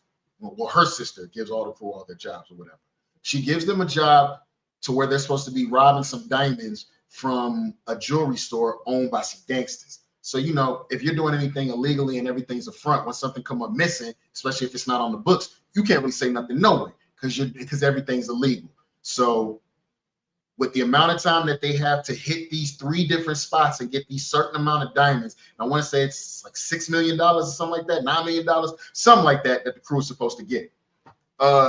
They devised a plan to where they would just demolition through the walls and go to each store before the cops even get there. They set up a whole situation where all the units of the cops were downtown responding to some shooting of some sort, and they had just enough time to go in here and do what they had to do before any authorities show up. In the midst of this Dion character, the stupid nigga, he's over here gambling away his money. He's looking at the TV trying to gamble on the trash ass Clippers, and he's not watching the security guard on the left that side of the screen here. Security guard draws down. We ended up having a body. Anytime you're in a situation where it's supposed to be clean and bodies pop up, nothing good comes from that. He was distracted. It could have got everybody killed. I told y'all I would have clipped him first job when he stole that watch. Was way too invested in his side hustle. And when I mean his side hustle, I mean gambling. During the raid of the 3 jewelry stores, he got distracted by the TV when they were going through the sports scores, and that's what gave the guards the time to pull their piece, which meant they had no choice but to fire back, and killing those 2 guards. When Charlie then learned about what happened, when she realized that Dion was the problem, she even tried to have him eliminated. I'm with Charlie on this one. Charlie was thinking the same way I was. If he gets clipped, we have no more problems. The same goes with Bianca. Any liabilities, any loose threads, any loose slips, they have to go. But again, Coltrane is a man who is very well prepared, snipers up in the hills, and what did we say about Coltrane before? Coltrane was locked up with all these guys in his crew at some point, right? But Dion, and as you can see, battle rapper Dumbfounded, the Asian guy that had the sniper rifle, they're all former military and they got locked up for some dumb shit. He meets them in jail and he puts together this crew. When they get out, everybody start robbing. 4. This was a man who always did his due diligence. He's a man who played chess and was ready for any given situation. He even knew Charlie was behind it. The problem with this was the damage that Dion caused was way too big to undo. The way he was speaking, C-Day, cuz, his gambling problem, his constant mistakes and him being distracted, that was always going to give Isaiah Styles his way in. And that's exactly how he managed to close in. Styles used one of his connections in the gang unit, who was Ika, to find a CI who was within a gambling operation. He questioned whether anybody was putting large money on. By the way, Styles was doing all of this off the books. He was not supposed to be talking to this CI. He got a Samoan homeboy that's also a cop, gave him the CI's name. He go in there and rough up the CI. My man was supposed to be setting up the meeting, and you went behind his back. It burned a couple of bridges. This is why I say the Styles character, if you're willing to do anything just to win, even if it's bad, you're not really a good guy. You're not the good guy that you think you are. The Clippers or anybody making large bets, he then led him to Dion. So thanks to Dion, they all pretty much ended up on Styles' radar, and from then on, it really was a ticking time bomb. Dion was a ticking time bomb. The next job, which was the final heist, the job that would set him up for life, actually went smooth as it could have done. Dion actually really held it down. He didn't blink or get distracted. Everybody played their role and played their part. They got the ketamine and that was it. That was Charlie, which is Ebony's sister, gives them a last job to where it's so lucrative. I want to say it's $9 million that they get in here, right? To rob a truck full of ketamine and all kinds of shit like that. They go and they rob and get the truck. Everything goes very, very smooth, all for the buyer to back out and say he not paying nobody. Now, me personally, if I'm Coltrane, I'm telling Charlie, you owe me and my crew $9 million. I don't give a fuck what the buyer did. We did our part. Where my $9 million? He didn't press enough on that, in my opinion. Supposed to be them done for good. The problem was the buyer then backed out, which left everybody in limbo, from Charlie to Coltrane, all the way down to Dion, who was affected by it the most. Now, regardless of whether there was a payday or no payday, this was Coltrane's final job. He kept his word to his crew, and he was now keeping his word to Ebony. She was pregnant again, they had their second chance, and with Coltrane making her a promise to get out of this game, that's exactly what he was sticking by. But Dion being Dion, him living two separate lives with... Look at this idiot, man. You a whole fucking thug. You got street ties. You've been locked up before. You cripping and all of that. And you in a regular house right here with a G-Wagon in the driveway. Alarm for cops. Niggas be too hot, bruh. That shit be killing me. There'd have been a Toyota Corolla sitting in that motherfucking driveway fucking with me. Nobody would have never known what I was doing. Two women, having kids with another woman, him having to provide for both, all while dealing with his gambling habit. He just couldn't help himself. He took the key from Choi, he took the product, and he thought he could make a deal on his own with connections that he had in the streets. He spoke about how everybody always underestimated him, thought that he couldn't do things on his own or that he wouldn't amount to much. Again, they got all of that product in the truck and it's going nowhere because the buyer backs out. This stupid motherfucker right here steals the key to the truck from the Asian dude in their crew, and he decides that he's gonna make a deal of his own to get all of the bread that they were supposed to get, not knowing that he's about to sell to an undercover cop that's in Styles' unit because he's so stupid he don't vet nobody. And this was him trying to prove everyone wrong.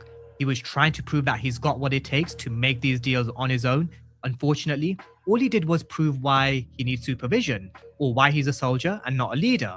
So with him cutting his own deal on the side, he was caught in a sting operation involving an undercover cop, where Dion then goes out in heavy gunfire.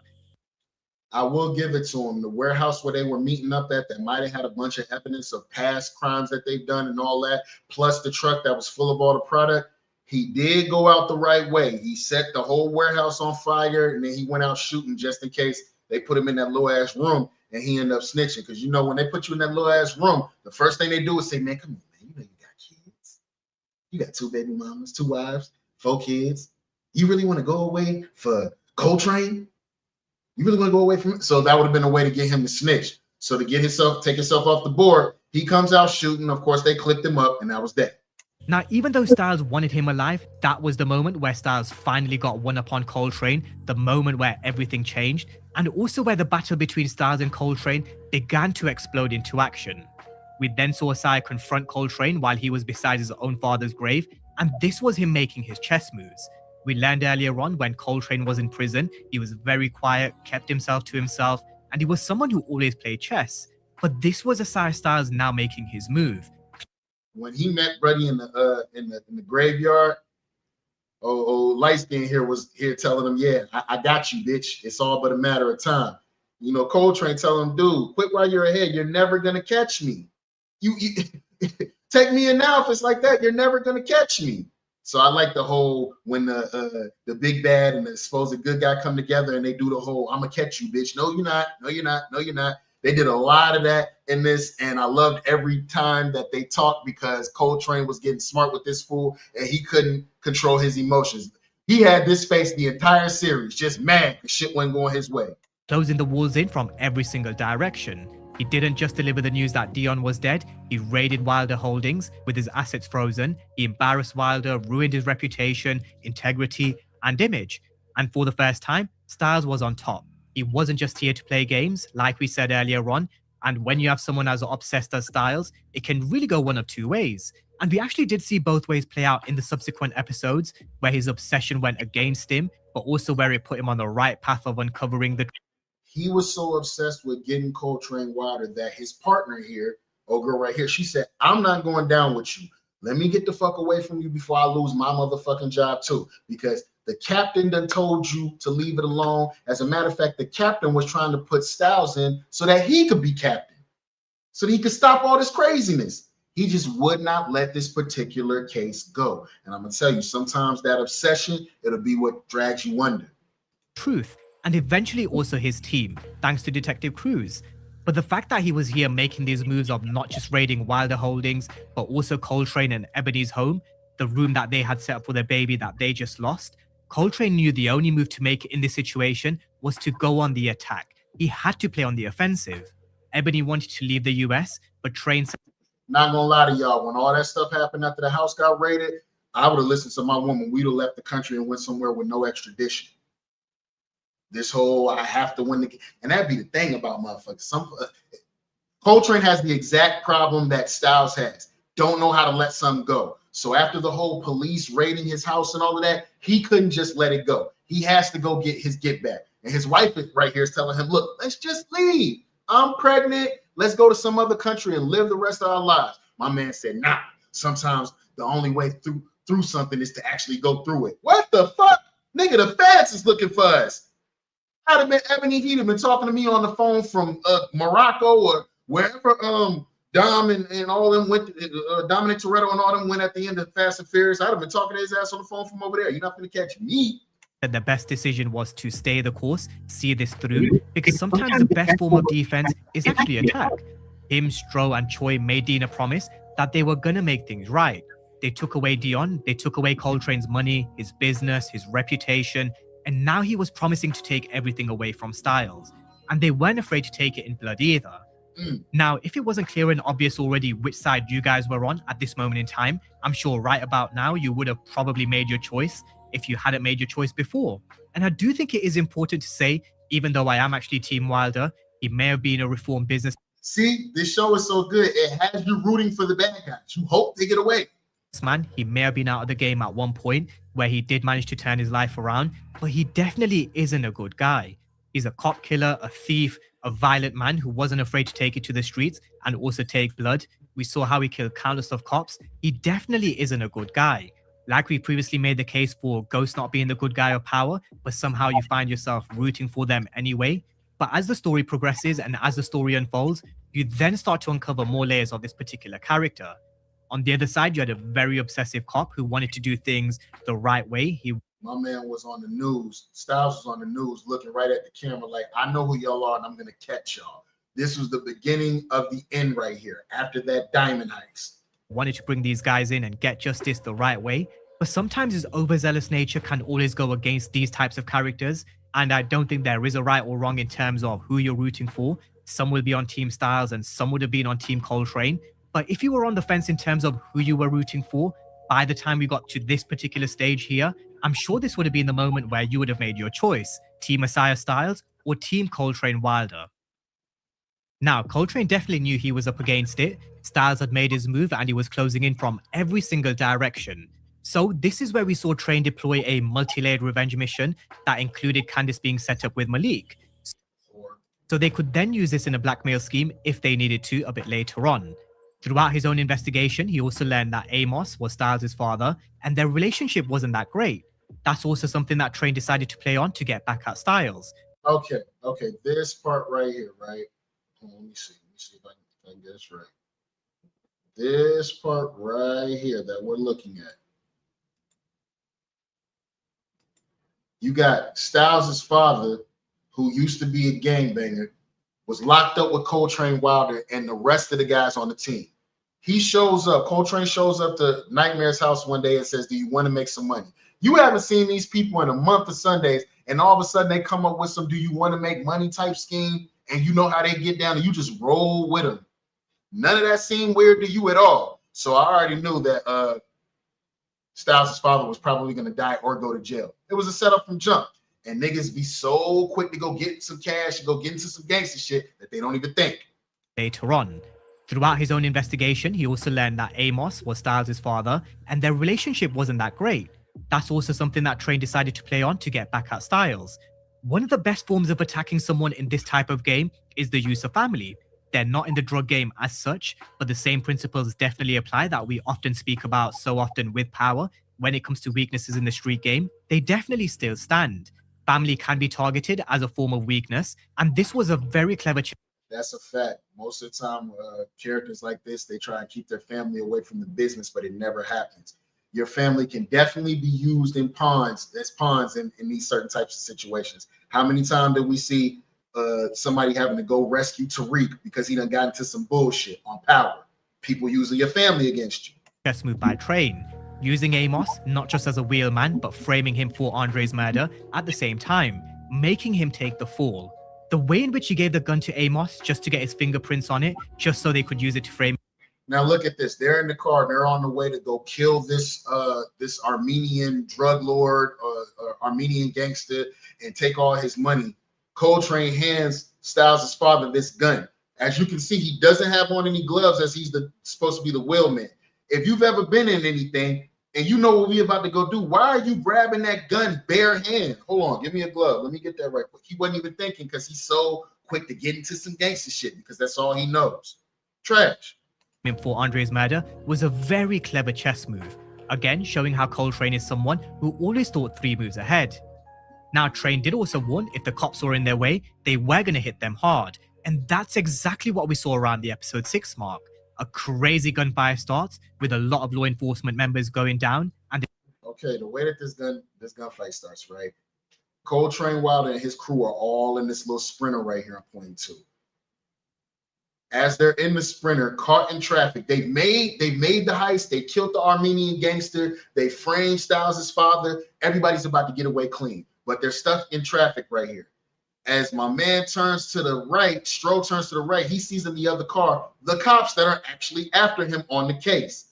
Now, I'm not sure how anybody would have handled that, but Stroh immediately pulls his gun out and he sprays the car up.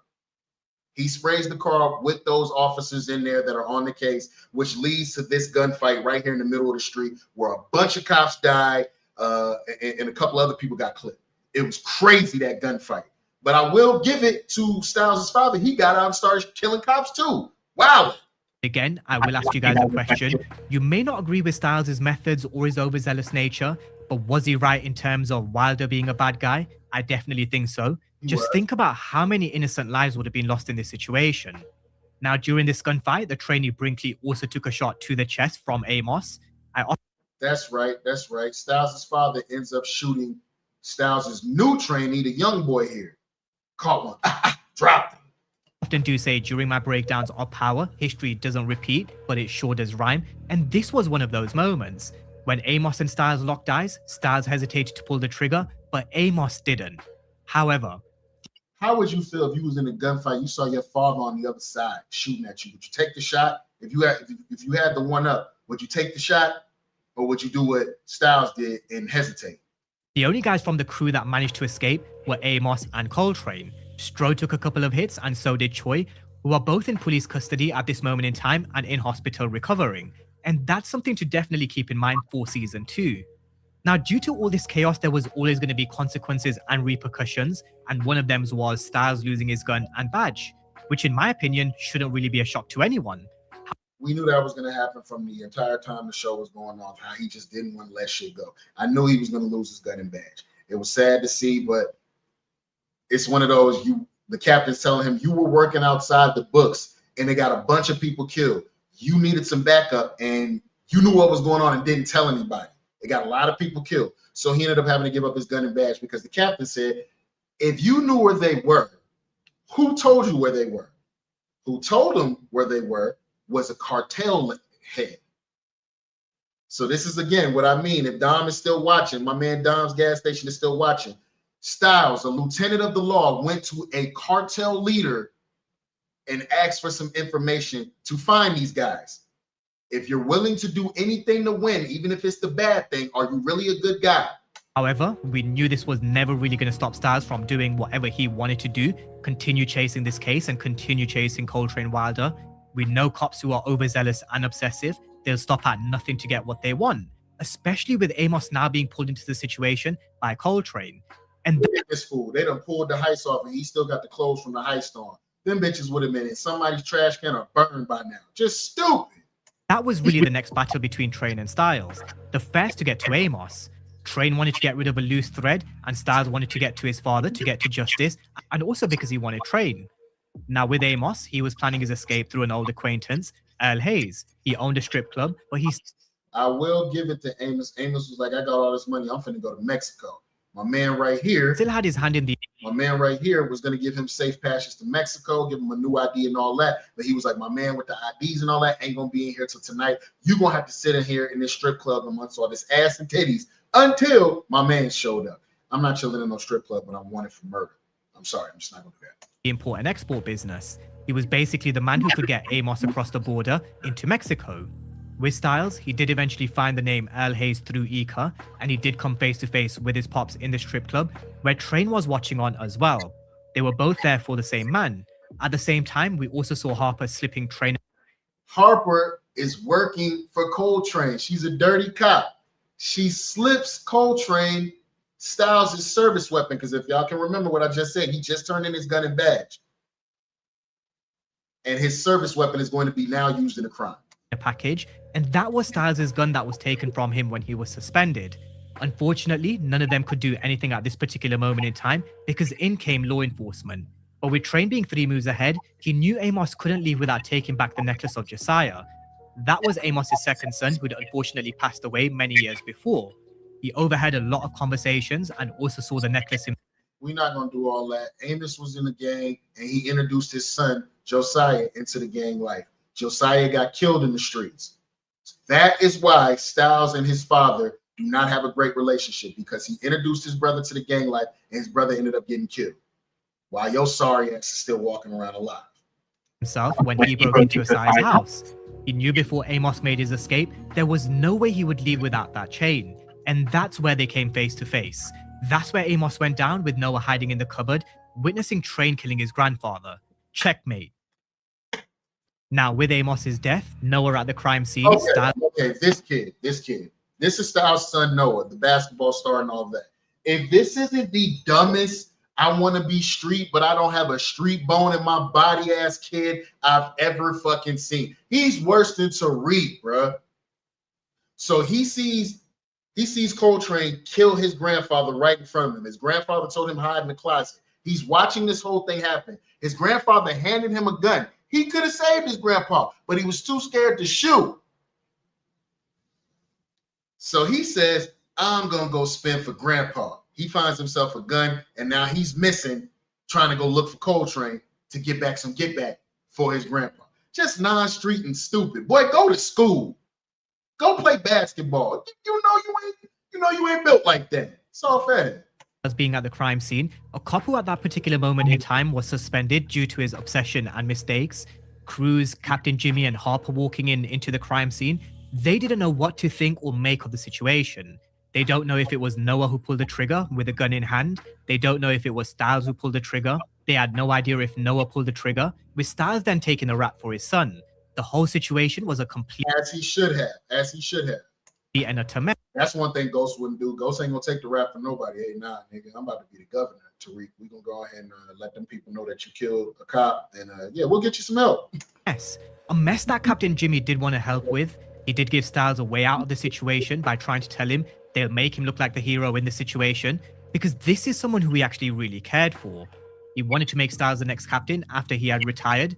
He was also there at the Thanksgiving with their family, but this was a situation which was beyond his control and also beyond Styles' control. Train played it perfectly up until this point with a couple of hiccups along the way, but this was the best possible outcome for Train. Styles suspended and in handcuffs, and his obsession and overzealous nature going against him. All the evidence... Again, in the very first episode, the captain says, I'm putting you in for captain. You need to let all this bullshit go. And now look where his obsession has landed him. His wife fucking the lawyer that he's working with, and now he in handcuffs, damn near framed for murder of his father. Everything at this moment in time pointed against Isaiah Styles, which is where Train and Ebony decided to deliver the hammer blow. As I mentioned before, sometimes the best form of defense is attack, and that's exactly what he did here. They went into the lion's den with Sam and Breck, their lawyers. They threatened to hit them with a lawsuit due to Styles' obsession, and they definitely had plenty of evidence to back their case. Even though you had Detective Corella, aka Benny Proctor, who believed Noah, who believed Styles, who asked Malik to just ask Train just one question that could potentially... This nigga, all in Styles' face, he trying to fuck his wife. I hate niggas like that, bro. Catch him off guard. They even had him in their back pocket through the chess move that they made a couple of episodes prior. Malik did also mention a couple of episodes prior that he's never been able to beat Breck. As I mentioned before, Train played the perfect multi-layered chess move revenge. If Isaiah Styles sees this, if Isaiah Styles gets convicted, he never has to see us and you can run for DA. Yeah, this will be a conflict of interest. You're working with a guy and you're sleeping with his wife. All of this is nasty work for a lawyer. So they framed him. They took pictures of him kissing that man's wife, and they told him, yo, you don't play ball, you ain't gonna never see DA. Mission. And it really did look like it was game over for Styles. But he did also leave Cruz with something to think about. The proof that he's innocent is the fact that his gun was used to kill Nightmare. And with this being his former partner, someone who knew him, it definitely gave us something to think about. And that's where she made the move with Candice and the necklace that only happened to be a wire. They caught Ebony on conspiracy to commit murder where it came to Noah, who at that moment in time disappeared. Now, with Ebony in custody, she's left with a choice between either giving up Wilder or giving up her sister, with Cruz really pushing on the heartstrings of her unborn child. As it is, she knows what it's like to lose one child. She didn't want to be in that position again. But the fact that her relationship with her sister Charlie has been on thin ice, the fact that she made the decision to interfere in her miscarriage, I think that's the... Okay, what he meant by interfere in her miscarriage. This is Ebony's sister, Charlie. Remember I told y'all Charlie is the one that gives Coltrane Wilder and his whole crew all their jobs. This one here was pregnant with Coltrane's baby. She's out, passed out or whatever. I guess she was having birth complications. Coltrane was not present, and her sister decided to terminate the pregnancy without her sister's consent. This is a villain too. I told you, nobody's good in this show. This chick is a villain too. Been on thin ice. The fact that she made the decision to interfere in her miscarriage, I think that's definitely what pushed Ebony over the edge in terms of making the decision to choose Wilder over Charlie. Now, Charlie agrees to back off from Noah, but she did tell Harper that there was a new target in mind. The new target was, of course, going to be Coltrane, and we did see them later get into a fight where there was only ever going to be one winner in this situation. Meanwhile, with Styles, he fucked Harper up. He broke her fucking neck. That shit was funny. Slipped off the ankle monitor because at this point he just kind of did whatever he wanted to, but he had to go and find Noah, where he found him at a party plotting to kill Coltrane himself, where he promised he'll take him down himself. Noah in there being fake hood, he in there drinking 40s and smoking weed. Boy, if you don't pass that blunt, you don't know what the fuck you doing. In there smoking weed, just looking dumb. In there sticking out like a sore thumb because he don't fit. I'm gonna tell y'all right now, man, there's nothing wrong with not fitting in the crowd. That's just not your crowd. Go find your crowd or make your own crowd. Quit trying to be something you're not. Use a basketball player, nigga. Go play ball. And to do so, he turned to Miguel Alvarez of the Alvarez cartel. He asked them to kill Coltrane Wilder, and this is what Corny Kemp had to say on this particular situation. By the time that happens, the death of Nightmare and him being accused of that death cracks something in him where he's not the guy we met in episode 1. He's right and wrong. The black and white are not quite as divided. Again, if you're willing to do anything to win, even if it's the bad thing, are you really a good guy?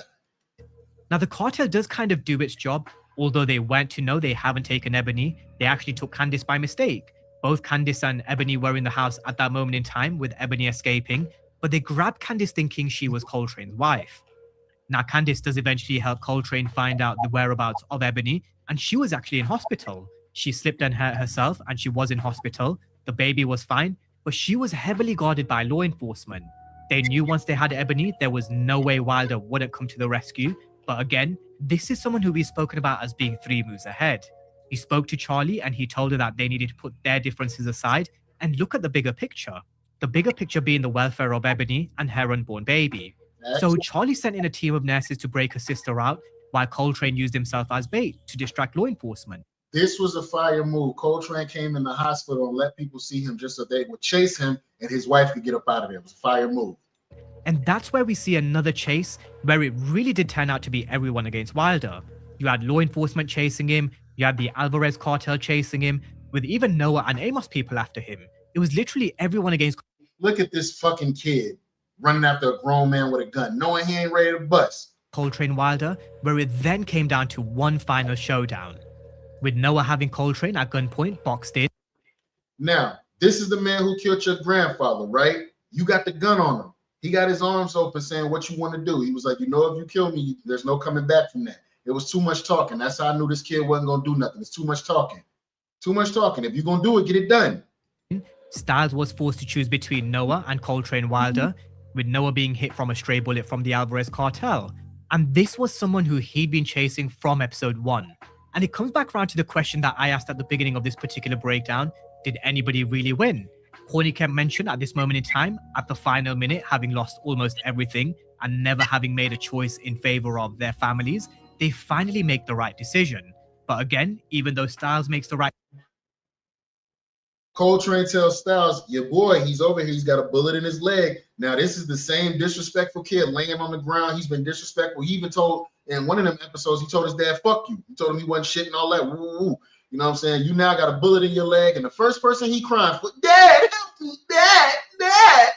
Coltrane is holding on to the wound to stop the bleeding because he doesn't want the boy to die. And he says to Styles, you can take me in, you can shoot me, but your boy will bleed out. He said, or you can let me go and come put pressure on this wound so that your boy can live. What decision do you think he made? A decision in saving his son, and Coltrane Wilder saying he won. Did he really? Even though they both chose their families over their obsession, did they really win? I do think the damage is already done when it comes to season 2, which we're going to see unfold. Candice has already fallen into the arms of Malik. Styles has already made an enemy of the cartel. Even though Ebony is safe, will Coltrane be able to find her with Charlie, someone who's wanted to keep her away and try to take her sister away from Coltrane? Wilder's reputation and business is also in ruins. Choi and Stro are in police custody. Noah has also been corrupted by Amos, and we all know from Power what path these kids can easily go. Man, that boy is a square. After that bullet in the leg, he gonna be playing basketball in the next season. If he can play basketball again. Ooh, I just thought about something, y'all. What if that shot to the leg kills Noah's basketball dreams and now he go get in the street in season 2? Yeah. Go down with the wrong influence and experience. So they've definitely taken a lot of losses, which I do think will unfold in season 2. With that being said, that will... Y'all tell me how y'all feeling about this one. Are you gonna go check out Nemesis? It's a fire show. I'm telling y'all, don't have nothing to do because from episode 1, you're gonna be locked in and you're not gonna watch nothing else. I sat there for 8 hours and watched all 8 episodes with my wife. That shit was fire, nigga. But you know, tell me in the comments how y'all feeling about that one, man. From the makers of Power, you have Netflix's Nemesis, man. It's a fire show. Please check it out. But on to the next one. And finally here, we have the latest episode of From. I can actually tell y'all, I kind of know what's going on in the show now. This is the first time we've been able to, out of 4 seasons, this one episode has given us more information than any other episode. It's trash, but I can't take my eyes away from it. It's a fire show. So we're going to check it out here. Hold on. We're going to check down our episode 5 breakdown. Hold on for a second, y'all. Hold on. Let me get us right here. This will be by way of brain plot, y'all. This will be by way of brain plot.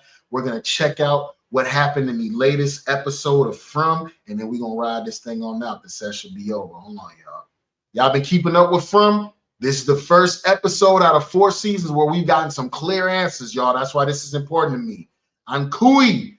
Let's check it out. Don't forget to give Brain Plot a like, comment, and subscribe, and let's check him out.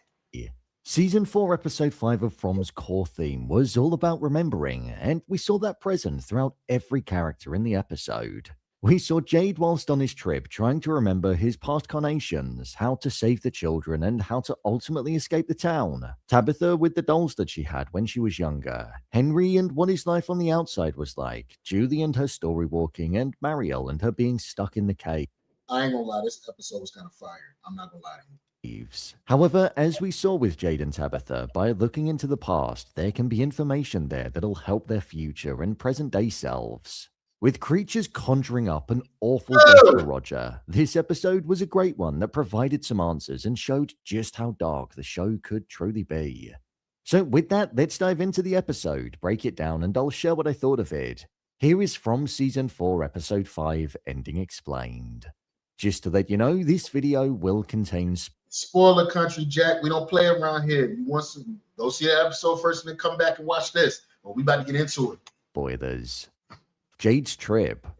For Jade, this episode was all about remembering his past. Jade took some mushrooms that they found in the garden because he believed it would unlock some doorway for him to be able to remember what might have happened here from his past selves. Because if we can remember, Tabitha and Jade are reincarnations of several people that have been locked in the Fromville town. And he got Boyd here with him in the background. He's like, yo, if I start tripping, I need you to roll with me as my guide, and I need you to pull me back if I start tripping off the shrooms. So, yeah, let's just see. Deep inside of his mind to the previous carnations of when he was in the town, as it's confirmed that, like Tabitha, he's somebody that's essentially always been there. But whilst looking deep inside of those memories, he was hoping to find a way to navigate out of the town and to also save the children. Whilst Jade was on his trip, he saw the young version of himself playing a violin, and he was playing a song that he would always perform, but was specifically playing when his grandmother died, a moment that he felt inside of him when it happened. Along with this, after drinking the blood that the man with the skull gave him, I'm not drinking no blood from a fucking skull. Hell. He then saw previous carnations of himself inside of the town from the different timelines. It was when he was here where he saw the similarity between all of them, and that was that they weren't killed by the monsters of the town. They were all murdered by the people of the town. If y'all can remember, a couple of episodes ago, the man in yellow, about 2-3 episodes ago, the man in yellow said, this is my favorite part when they all kill each other, when they all destroy each other. This showed that the townspeople eventually turned on the different versions of Jade over the years, and that it happened in every single iteration, meaning that it would soon be happening again to Jade, and it was essentially unavoidable, showing that the town is quite literally a cycle that's impossible to break out of because it always happened. This also meant that the mass slaughtering is something that's definitely going to be taking place too. The townspeople essentially turn on Jade because once he reveals to them that he's been there before, that the children in the woods were calling for him, they begin to blame him for them all being there and like he had a hand in the creation of the town. One would imagine that if the townspeople realized that the carnations of Jade were a common denominator about history repeating itself, then they might view the death of him as a way out. So I can see why the people would look to do that. See, that's an answer. That's one of the first answers that we've gotten since I've been watching season 1. I've been saying the entire time, what the fuck is this show? This episode gives us a whole lot of answers. Crazy that it took the season 4 to do it, though. Dad.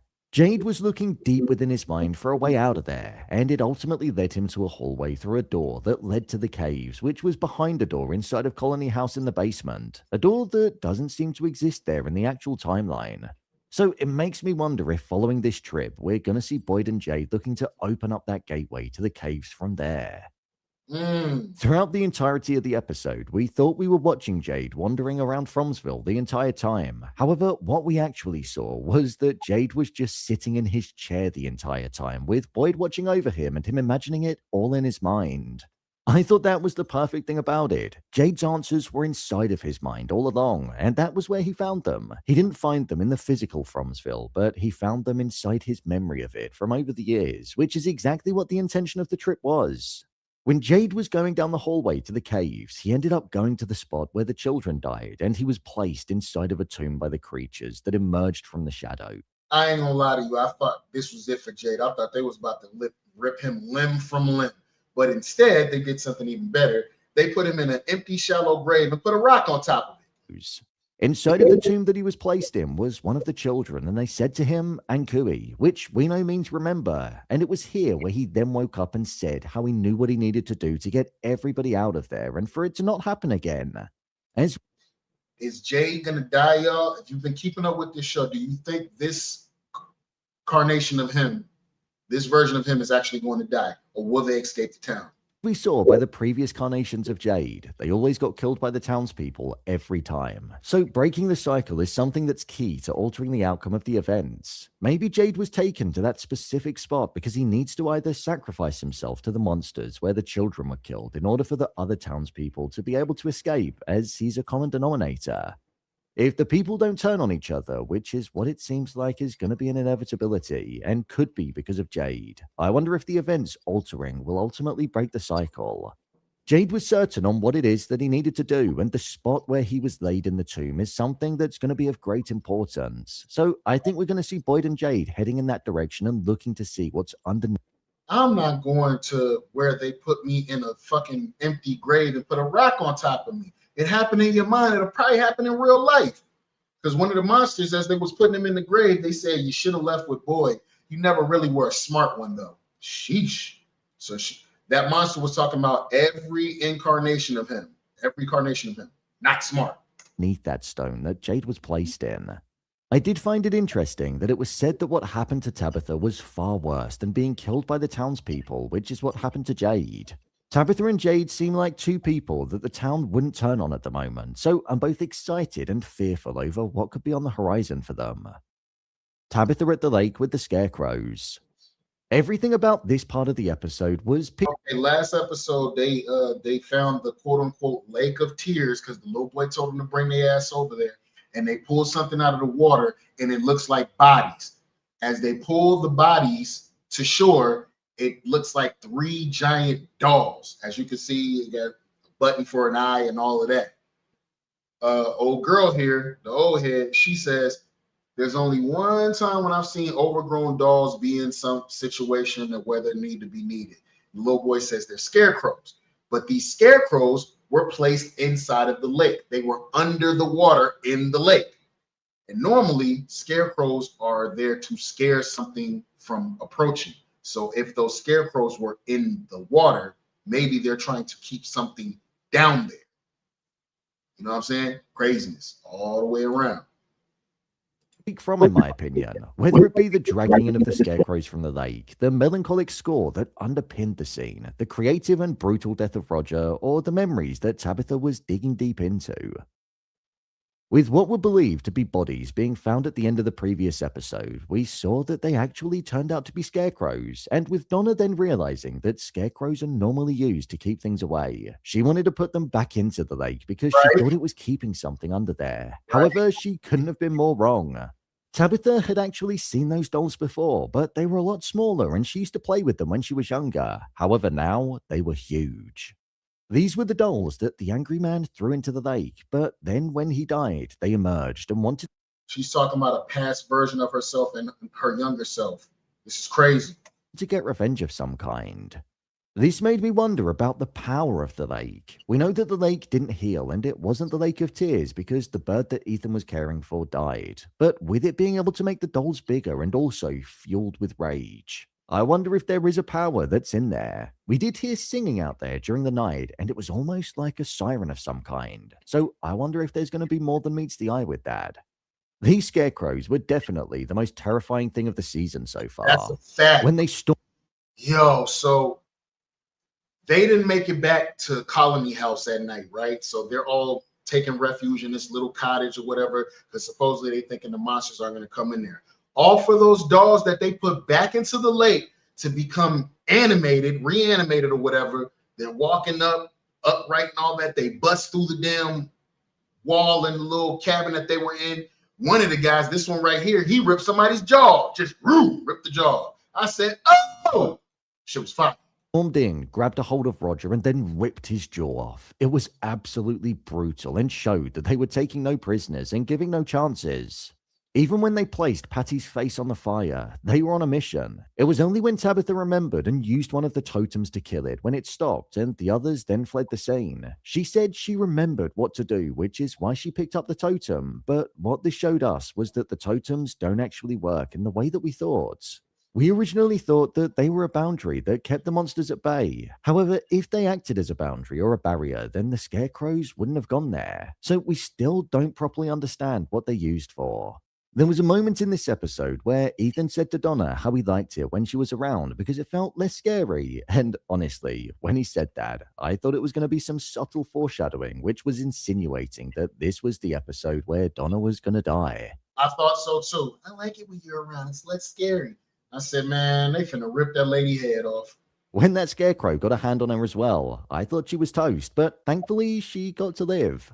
One moment that I think is going to be important in the unraveling of Jade and Tabitha is the fact that Patty actually ended up surviving this ordeal. She saw Tabitha acting like she had a deep connection with the town when they were inside of the hut, and like how the townspeople began to blame Jade in the previous iterations, I think we could ultimately see that happening with Tabitha too. Division is definitely a core theme of this season, and whilst I originally thought that it was going to be the townspeople against Boyd, it's now going to be the townspeople against Jade and Tabitha. It still could be the townspeople against Boyd. He's another one that's starting to lose his mind in the town too. Everybody could end up killing each other, and then that's when the man in yellow just comes out and just eats everybody's remains. This is how he gets fed century after century, cycle after cycle. I want to know exactly what the man in yellow is. I believe the people will feel like Jade and Tabitha have answers that they're simply not sharing, and the change in sentiment and mood towards them could be. We're not doing that, because if that's the case, y'all need to string Victor ass up. Victor got all the answers. Why ain't he getting strung up? Begin because of that. Henry's breakdown. If Jade and Tabitha aren't going to divide the town, then it feels like Henry could be the next person to end up causing widespread panic with him speaking of the man in yellow. Somebody who Boyd didn't want anybody speaking of because he didn't want to start widespread panic, but there Henry was speaking of the fact that he ate his wife Miranda. Henry's breakdown is all too real because after hearing the traumatic news about Miranda being eaten, the image was something that he couldn't shake from his mind. Bruh, you're already in the town. We here, he just lost it. He had a whole, like y'all saw that whole bottle of liquor he had to himself. Oh, let me see if I can go back and show y'all. He had this big ass bottle of liquor right here. It goes on maybe like 5 more minutes later, and it cuts to a scene with him with that same bottle. The bottle's almost gone. He drunk as shit. This is not a place to get drunk in where there's monsters. That's just me though. Hearing the traumatic news about Miranda being eaten, the image was something that he couldn't shake from his mind. Hence why he turned to the bottle to simply numb his mind, but instead it had the opposite effect. Look at that. 2 scenes later, look where the bottle is. That nigga drunk. It ended up making him look back on happier times with his wife and Henry when they weren't stuck in the town and how life used to be. Henry was playing and singing the song, Leaving on a Jet Plane, and with the lyrics, Leaving on a Jet Plane, don't know when I'll come back again. It was essentially speaking of what happened to Miranda, and now what happened to him with the fact that he was stuck in the town, not knowing if and when he'd return to his regular life. Victor revealed to Kenny what happened with the man in yellow and his mother, so I think that's something. This is what I'm saying, man.